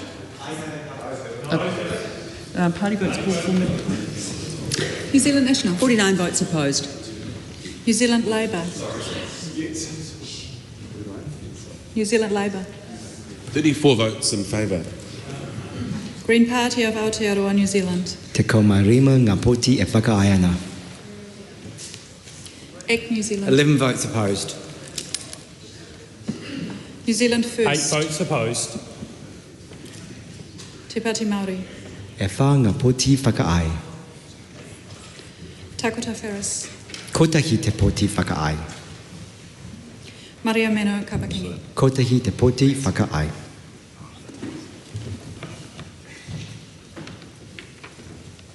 The ayes are 55, the noes are 68. The question is not agreed to. Steve Abel's amendments to Schedule 2, new Regulation 26(1), set out on AP number 467, is out of order as being inconsistent with the previous decision of the committee. The question is that Steve Abel's remaining amendments to Schedule 2, new Regulation 26, set out on AP number 467, be agreed to. All those in favour, please say aye. Aye. To the contrary, no. No. Noes have it. Party votes called for. New Zealand National. 49 votes opposed. New Zealand Labour. 34 votes in favour. Green Party of Aotearoa, New Zealand. Te kaumarima ngā poti e whakaae ana. Act New Zealand. 11 votes opposed. New Zealand 8 First. votes opposed. Te Pāti Māori. E whā ngā poti whakaae. Takota Ferris. Kotahi te poti whakaae. Maria Meno Kapakingi. Kotahi te poti whakaae. The ayes are 55, the noes are 68. The question is not agreed to. The question is that Steve Abel's amendments to Schedule 2, New Regulation 26.4, set out on AP number 468, be agreed to. All those in favour, please say aye. To the contrary, no? No. The noes have it. Party votes called for, Madam Clerk. New Zealand National. 49 votes opposed. New Zealand Labour. 34 votes in favour. Green Party of Aotearoa, New Zealand. Te kaumarima ngā poti e whakaae ana. Act New Zealand. 11 votes opposed. New Zealand 8 First. votes opposed. Te Pāti Māori. E whā ngā poti whakaae. Takota Ferris. Kotahi te poti whakaae. Maria Meno Kapakingi. Kotahi te poti.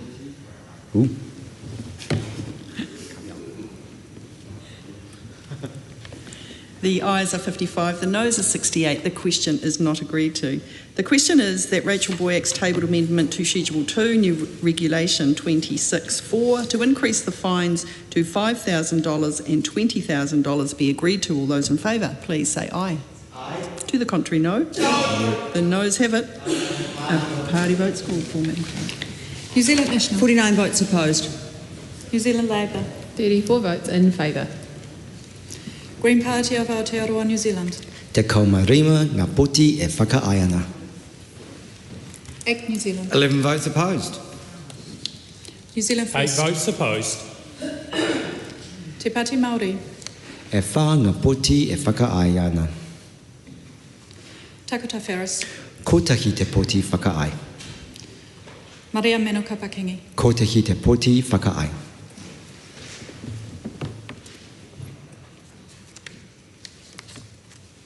The ayes are 55, the noes are 68. The question is not agreed to. The question is that Rachel Boyack's tabled amendment to Schedule 2, New Regulation 26.4, to increase the fines to $7,500 and $25,000 be agreed to. All those in favour, please say aye.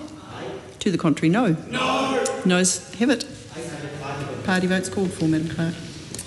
New Zealand National. 49 votes opposed. New Zealand Labour. 34 votes in favour. Green Party of Aotearoa, New Zealand. Te kaumarima ngā poti e tōtoko ana. Act New Zealand. 11 votes opposed. New Zealand 8 First. votes opposed. Te Pāti Māori. E whā ngā poti e tōtoko ana. Takota Ferris. Kotahi te poti whakaae.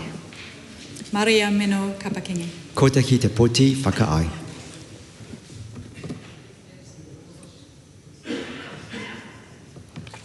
The ayes are 55, the noes are 68. The question is not agreed to. The question is that Rachel Boyack's tabled amendment to Schedule 2, New Regulation 26.4, to increase fines to $7,500 and $35,000 be agreed to. All those in favour, please say aye.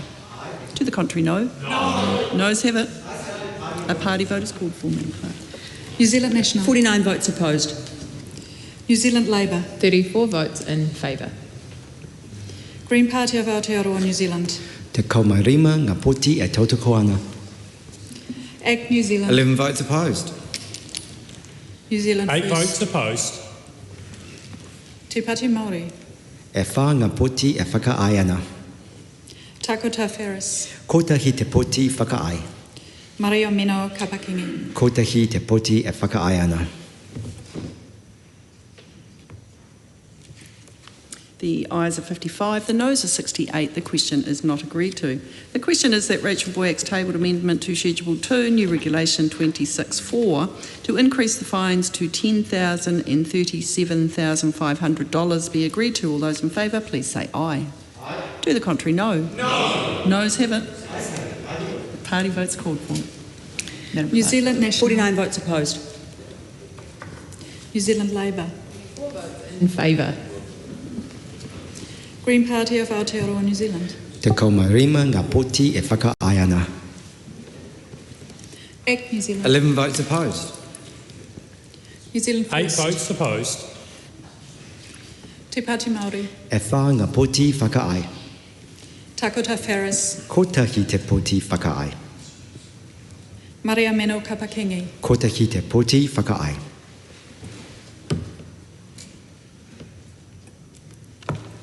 The ayes are 55, the noes are 68. The question is not agreed to. Steve Abel's amendments to Schedule 2, New Regulation 27.3, set out on AP number 469, is out of order as being inconsistent with a previous decision of the committee. The question is that Schedule 2 is amended, stand part. All those in favour, please say aye. Aye. To the contrary, no? No. The ayes have it. A party vote is called for, Madam Clerk. New Zealand National. 49 votes in favour. New Zealand Labour. 34 votes opposed. Green Party of Aotearoa, New Zealand. Te kaumarima ngā poti e whakahea ana. Act New Zealand. 11 votes in favour. New Zealand 8 First. votes in favour. Te Pāti Māori. E whā ngā poti whakahe. Takota Ferris. Ko tahi te poti whakahe. Maria Meno Kapakingi. Ko tahi te poti whakahe.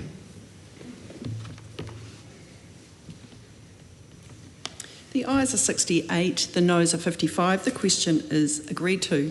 Members, we now come to clauses 1 to 3. This is the debate on clauses 10 to 16, related amendments to Animal Welfare, Care and Procedures Regulations 2018 and Schedule 2. Before I take the first call, can I just point out to members that my observation during the morning is that there is a tendency to use the questioning time in Committee of the Whole to make 5-minute speeches with very little attempt to interrogate the Minister. I'm looking for some very targeted questions, obviously in context. So please try and keep your questions targeted at the work that we've got in front of us, and I will clearly be making this point relevant as things progress. For 5 minutes is not a target. I call Rachel Boyer. Thank you. Thank you, Madam Chair. Now, I do note that Clause 1 is, by convention and standing orders, a broad debate when we do discuss the title of this bill, Madam Chair. And so it is appropriate that we talk specifically, Madam Chair, around the title of this bill. And what is the most appropriate title for this shocker of a bill from this shocker of a government? Madam Speaker, a couple of months ago, the Minister trumpeted his great announcement that this government was going to improve the animal welfare for pigs. Isn't that wonderful? Isn't that wonderful, Madam Chair? And so the title of this bill, as set down in the House, is the Animal Welfare Regulations for Management of Pigs Amendment Bill. Doesn't that sound straightforward? But, Madam Chair, I have an amendment on the table today saying clearly what is on the tin. And it is a clear description of this bill, Madam Chair, and that is that this should be called the Animal Welfare Regulations for Delaying Animal Welfare Improvements for Pigs Amendment Bill. Because that is what this bill does. That's what it should say. The bill should clearly state what this bill actually achieves, Madam Speaker. And that is a 10-year delay to improvements in animal welfare.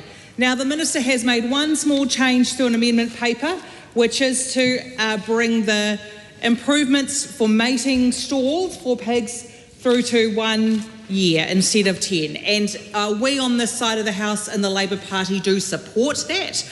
But the small improvements for pigs inside farrowing crates and the small improvements for pigs, grower pigs in their confined spaces are not going to take effect for 10 years, Madam Speaker. 10 whole years. Now, to bring this debate back to the very beginning, 2 years ago when the Minister became the Minister, the work had been done by by NAWAC. The work had been done by MPI.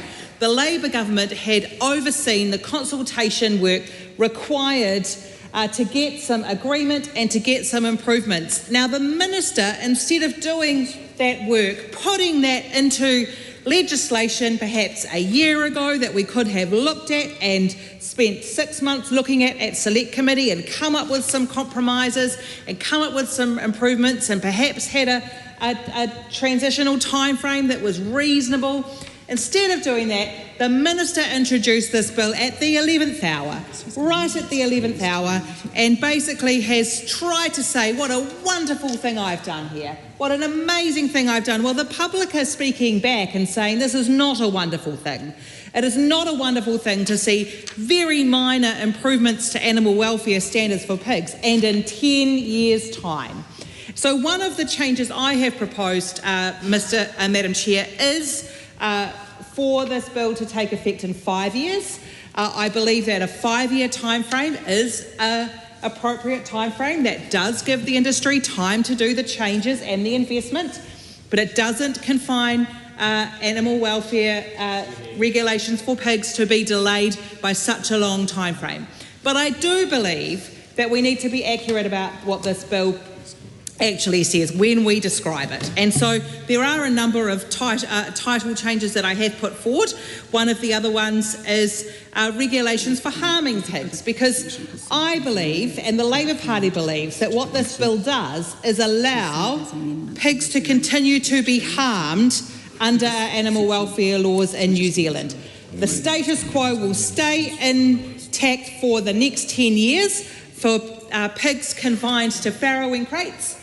And for grower pigs in very small confined spaces, they will also be harmed for a further 10 years. It is not good enough, Madam Speaker, and it's not surprising from a government that has decided that animal welfare is not a priority. It's a government that has chosen to bring back live exports. It's a government that has decided to not do anything about dogs that are contained. It is a government, Madam Speaker, that has decided to side with industry, instead of consulting properly with all stakeholders such as the SPCA to ensure that this can be lasting, enduring legislation. It harms pigs, it delays animal welfare for pigs, and we should change the title to actually reflect what the bill achieves. Madam Chair. Can I, before I take a call on this, can I just say my instruction at the beginning was quite clear. That was a 5-minute speech, very loosely related to the title. The Honourable Andrew Hoggard. Firstly, I just want to correct something there. Point of order. Point of order, the Right Honourable Adrian Rafferty. Thank you.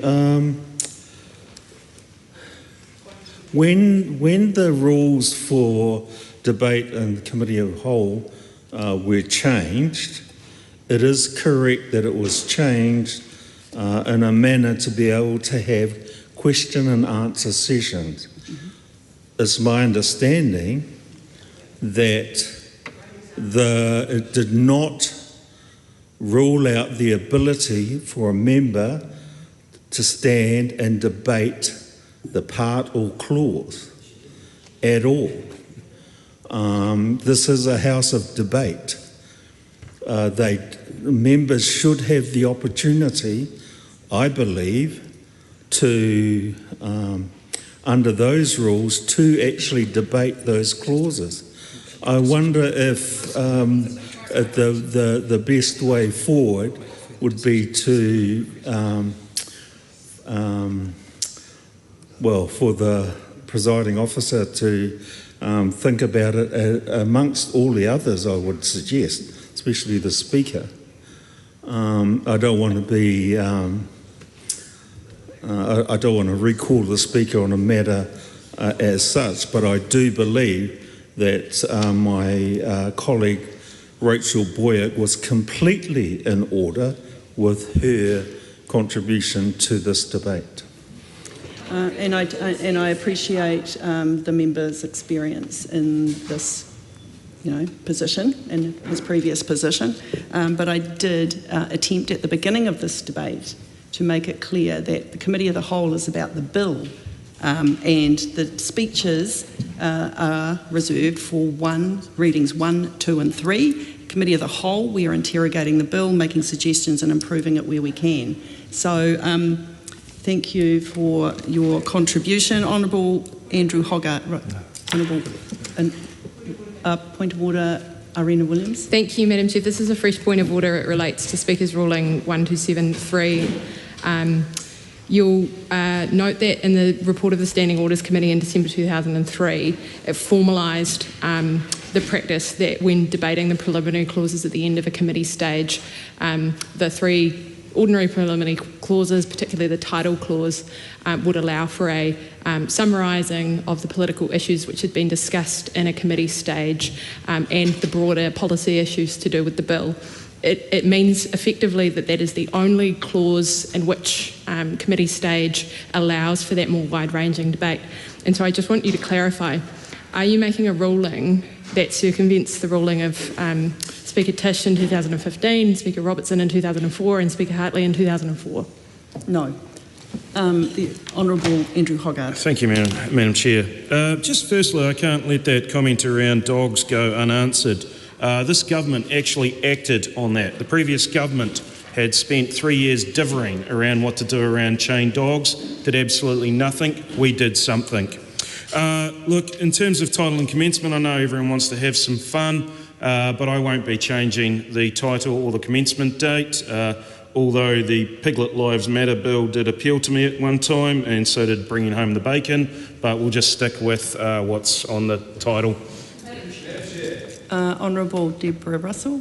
Madam Chair, I had not intended to speak on this title and commencement clause until just very recently. I'm pretty astonished that my colleague, the former Speaker of this House, had to stand up, and that actually matters. It's an extraordinary thing. I'm turning to and this is relevant to the title. Yes, indeed. It's an extraordinary thing for a former Speaker to stand up and take a point of order. It needs to be taken notice of. To that end, then, I intend, after all, to offer a suggestion for the title and commencement. I would not have done this otherwise, but I do feel the need to do so now. And I'm sure my other colleagues in the Green Party have suggestions to offer as well. My suggestion is quite straightforward, and it is what about this bill is about. The bill is not about animal welfare. In fact, it extends the time in which pigs can be kept in really confined quarters. It pushes out the time for improvements by 10 years. And this was done without consultation with the SPCA, done without consultation with New Zealand consumers, done without any reason whatsoever given, except that it happened to suit pork farmers. In fact, it was all about saving their bacon. So in that context, I intend to stand up and bring to the House's attention an excellent amendment paper presented by my colleague Rachel Boyack, who has worked extraordinarily hard on this bill and, unlike the Minister, actually done a lot of consultation, broadly, not just with the industry. And so my colleague Rachel has put together an amendment paper, and it suggests that instead of calling this the Animal Welfare Regulations for Management of Pigs Amendment Bill, we call it the Regulations for Animal Welfare. We replace Regulations for Management of Pigs with Regulations for Harming Pigs. That's one of the amendment papers she's suggested. Another one she has suggested, and this is the one I really like, is replacing Regulations for Management of Pigs with Save My Bacon, because that is what this bill does. And it is extraordinary that the Minister could sit there and pretend this was about animal welfare. It is not about animal welfare.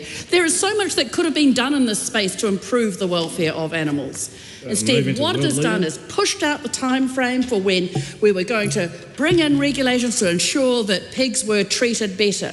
You know, if the Minister was worried about the fact that that would raise prices for New Zealand consumers, perhaps for New Zealand pork farmers, Perhaps and he the could have consumers, considered yeah, bringing it'll do in regulations that insisted that the pork that is imported comes from countries that have similar standards. That would have been worth debating, would have been worth considering.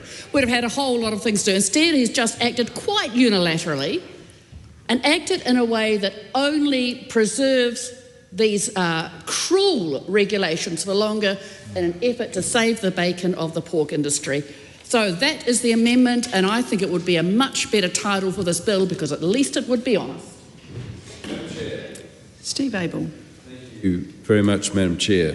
I also have some suggestions for the title of the bill.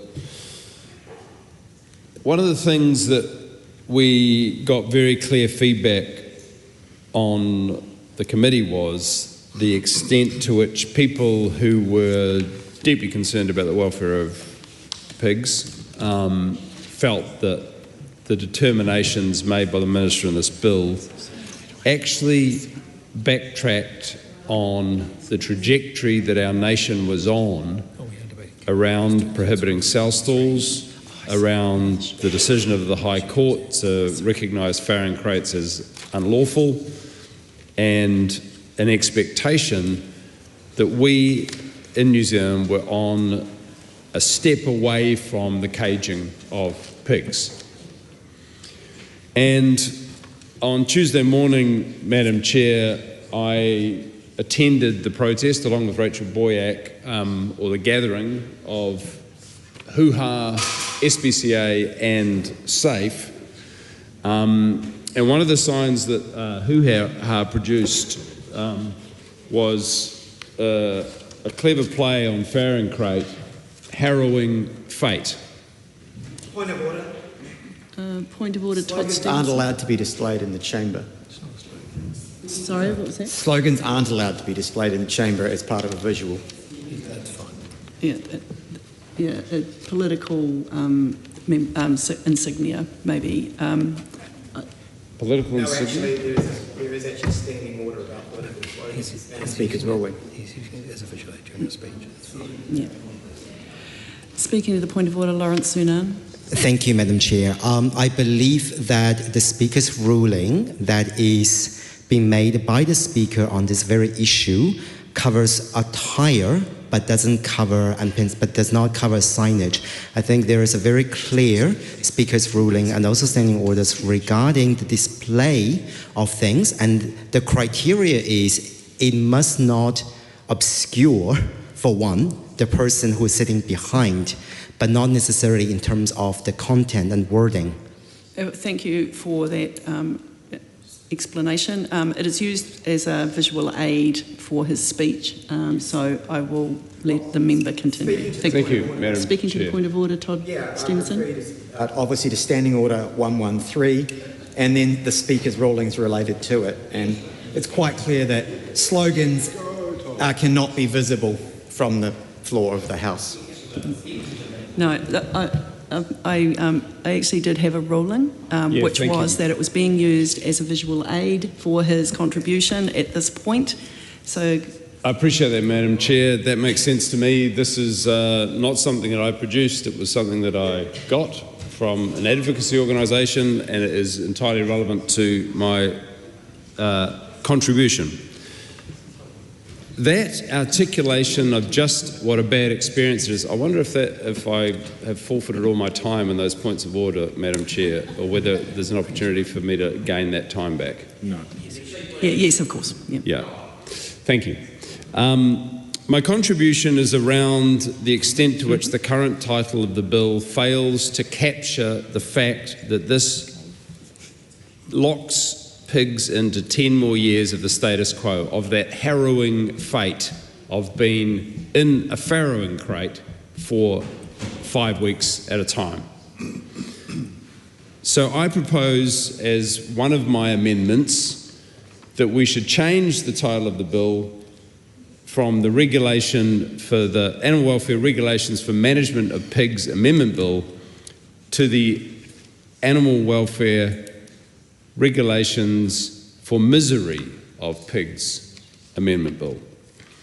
And furthermore, in the context of the extent to which the Minister's decisions have been made based on considerations of the preferences of the pork industry, I believe that is an abrogation of the Minister's first duty, which is the welfare of animals. And my second amendment, already tabled, is that the bill should be changed to regulations for the mismanagement of pigs, because I believe that is a more accurate expression of what this bill has the effect of doing. Furthermore, the current title, Animal Welfare, Regulations for the Management of Pigs Amendment Bill, could more correctly be defined as Pork Industry Welfare Amendment Bill, because its priority seems to be the welfare of the pork industry itself. Whilst no one disagrees that that should be a legitimate consideration in how we effect improvement of animal welfare, the focus on the industry's preferences is disproportionate. And allowing the pork industry to determine the welfare of pigs is casting pearls to swine, you could say. Pardon me? Boom, boom. Madam Chair, I feel that the extent to which we have felt there has not been full representation of the lack of engagement with the public on this and the animal welfare industry means that it could also be called the Hogwash Bill, as was the title in the listener. And finally, I think what we really want to be seeing is a pork farming system that is free from cages. And until such time as we see that, this legislation should be called the Regulations for the Misery of Pigs. Thank you. Madam Chair, Madam Chair, Madam Chair, Madam Chair, Madam Chair. The Honourable Damien O'Connor. Thank you, Madam Chair. And look, I won't take too long other than to actually challenge the title, because I think it is a legitimate question that the Committee of the House should ask, whether it should be the Pork Industry Transitional Arrangements Bill, because that is in fact what we are talking about here. Animal welfare is obviously a focus of industry debate. We talked about whether it's animal welfare or animal health. And in fact, there'll be many in the House and across the board will be thinking that this is about animal health, saving a few piglets, not necessarily the welfare of either the piglets or of the sow.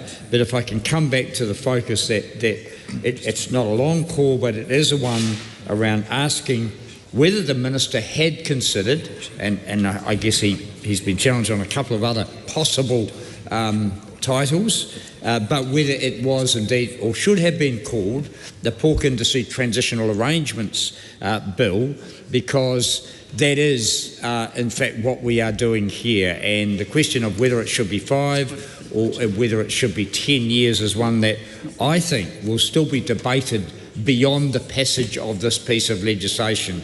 It is occurring under urgency, and there hasn't been probably the level of scrutiny that there might have been should we have taken longer. But the question, maybe the Minister wants to take a call and say, again, that question, was it considered to be the Pork Industry Transitional Arrangements legislation? Madam Chair. Tom Rutherford. I move that debate on this question now close. The question is that debate on this question now close. All those in favour, please say aye. Aye. To the contrary, no. No. The noes have it. A party vote is called for, Mr Clark.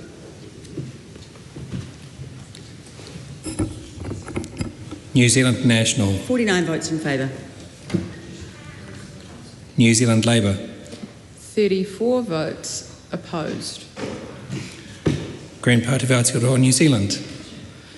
Te kauma rima ngā poti e whakaheana. Act New Zealand. 11 votes in favour. New Zealand First. 8 in favour. Te Pāti Māori. E whā ngā poti e whakahe ana. Tāku te Ferris. Kotahi te poti e whakahe ana. Marimino Kapakingi. Kotahi te poti e whakahe ana.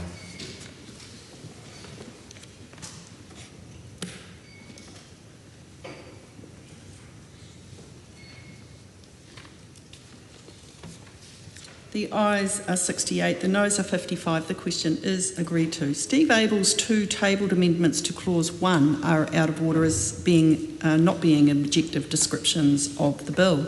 The question is that Dr Lawrence Zunan's tabled amendment to AP number 471, amending Clause 1 to delete Regulations 4, be agreed to. All those in favour, please say aye. Aye. To the contrary, no? No. Noes have it? Aye. A party vote is called for, Mr Clark.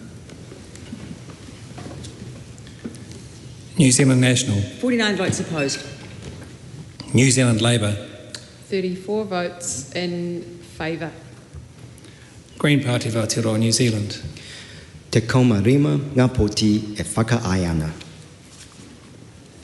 ACT New Zealand. 11 votes opposed. New Zealand First. 8 opposed. Te Pāti Māori. E whā ngā poti e whakaai ana. Tāku te Ferris. Kotahi te poti e whakaai ana. Marimino Kapakingi. Kotahi te poti e whakaai ana.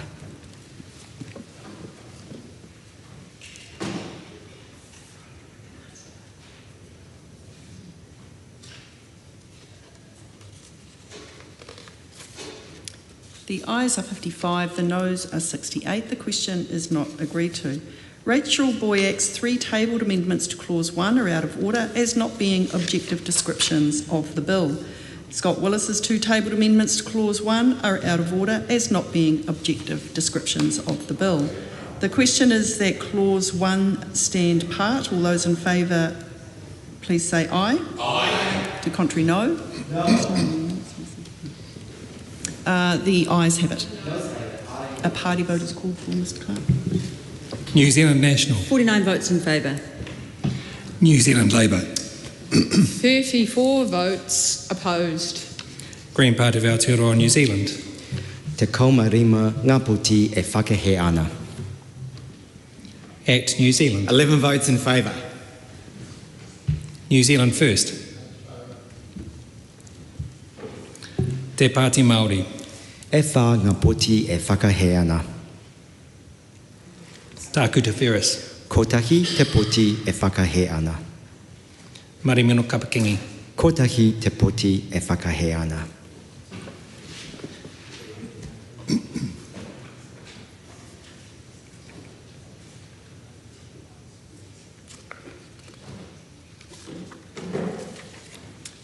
The ayes are 68, the noes are 55. The question is agreed to.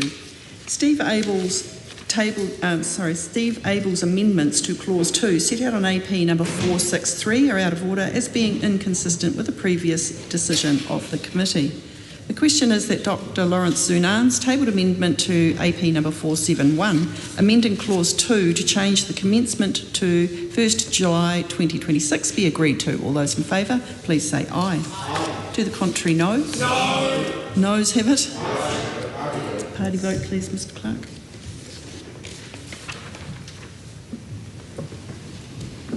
New Zealand National. 49 votes opposed.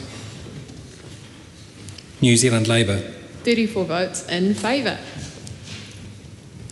Green Party of Aotearoa, New Zealand. Te kaumarima ngā poti e whakaai ana. ACT New Zealand. 11 votes opposed. New Zealand First. 8 votes opposed. Te Pāti Māori. E whā ngā poti e whakaai ana. Tāku te Ferris. Kotahi te poti e whakaai ana. Marimino Kapakingi. Kotahi te poti e whakaai ana.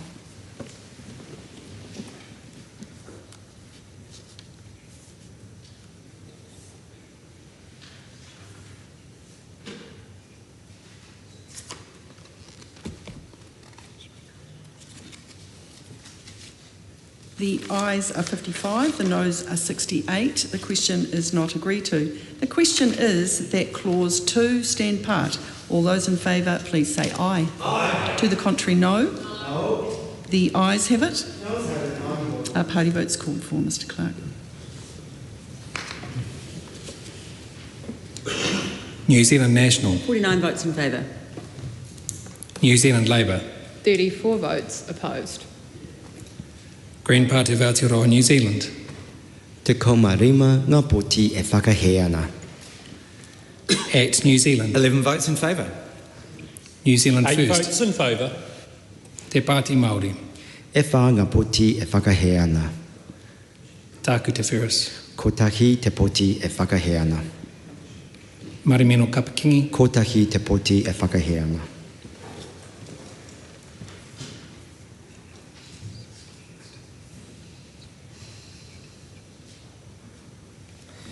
The ayes are 68, the noes are 55. The question is agreed to. The question is that clause 3 stand part. All those in favour, please say aye. Aye. To the contrary, no. No. The ayes have it.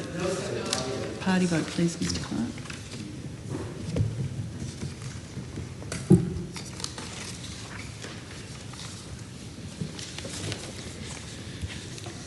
New Zealand National. 49 votes in favour. New Zealand Labour. 34 votes opposed. Green Party of Aotearoa, New Zealand. Te kaumarima ngā poti e whakahea ana. ACT New Zealand. 11 votes in favour. New Zealand 8 First. votes in favour. Te Pāti Māori. E whā ngā poti e whakahea ana. Tāku Te Whiris. Kotahi te poti e whakahea ana. Marimeno Kapakingi. Kotahi te poti e whakahea ana.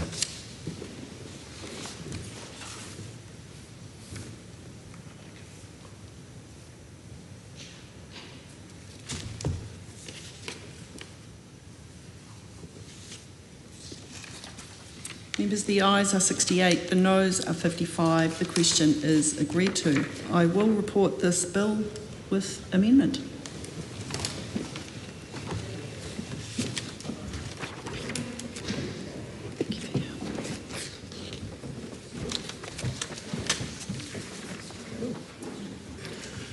The House is resumed.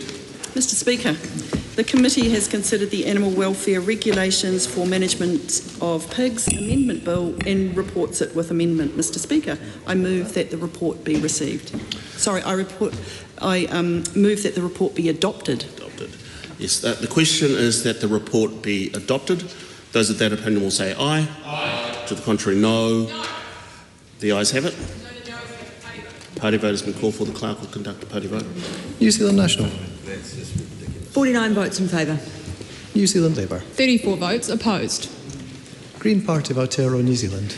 Te kaumarima ngā poti e whakahea ana.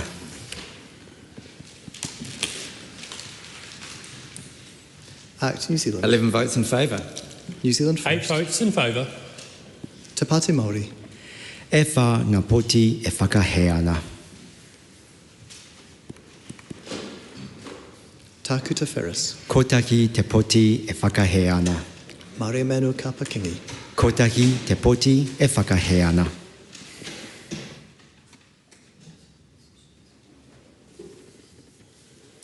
The ayes are 68, the noes are 55. The question is agreed to. Point to order, Ardena Williams. Thank you, Mr Chair. I raise a point of order regarding the Speaker's ruling 1273. This committee stage included a debate between the former Speaker of the House and the Chairperson regarding the effect of the rulings in 2004 and 2015 of 3 different speakers about the preliminary clauses and the wide-ranging debate at the end of a session. It's my view that this session, this committee stage was curtailed because members were not able to be given the latitude to summarise and make concluding remarks about the issues they raised in the consideration of this bill. And we now have the confusing situation where a chairperson has said, I have ruled, and then later, in response to a point of order, made the point that none of those previous speakers' rulings were overruled. Mr Speaker, can you clarify whether the Speaker's rulings in 2004 or the 2015 ruling by Speaker Tish are overruled or not? Just to clarify, the report has been received. And so there will be, well, according to standing orders and the advice I've received, there is an opportunity after question time, I believe, for this point to,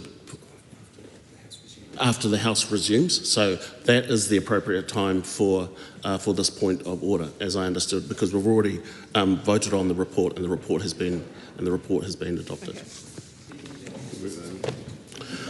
The House is suspended. Sorry, this bill is set down for third reading after question time. The House is suspended until 2 p.m.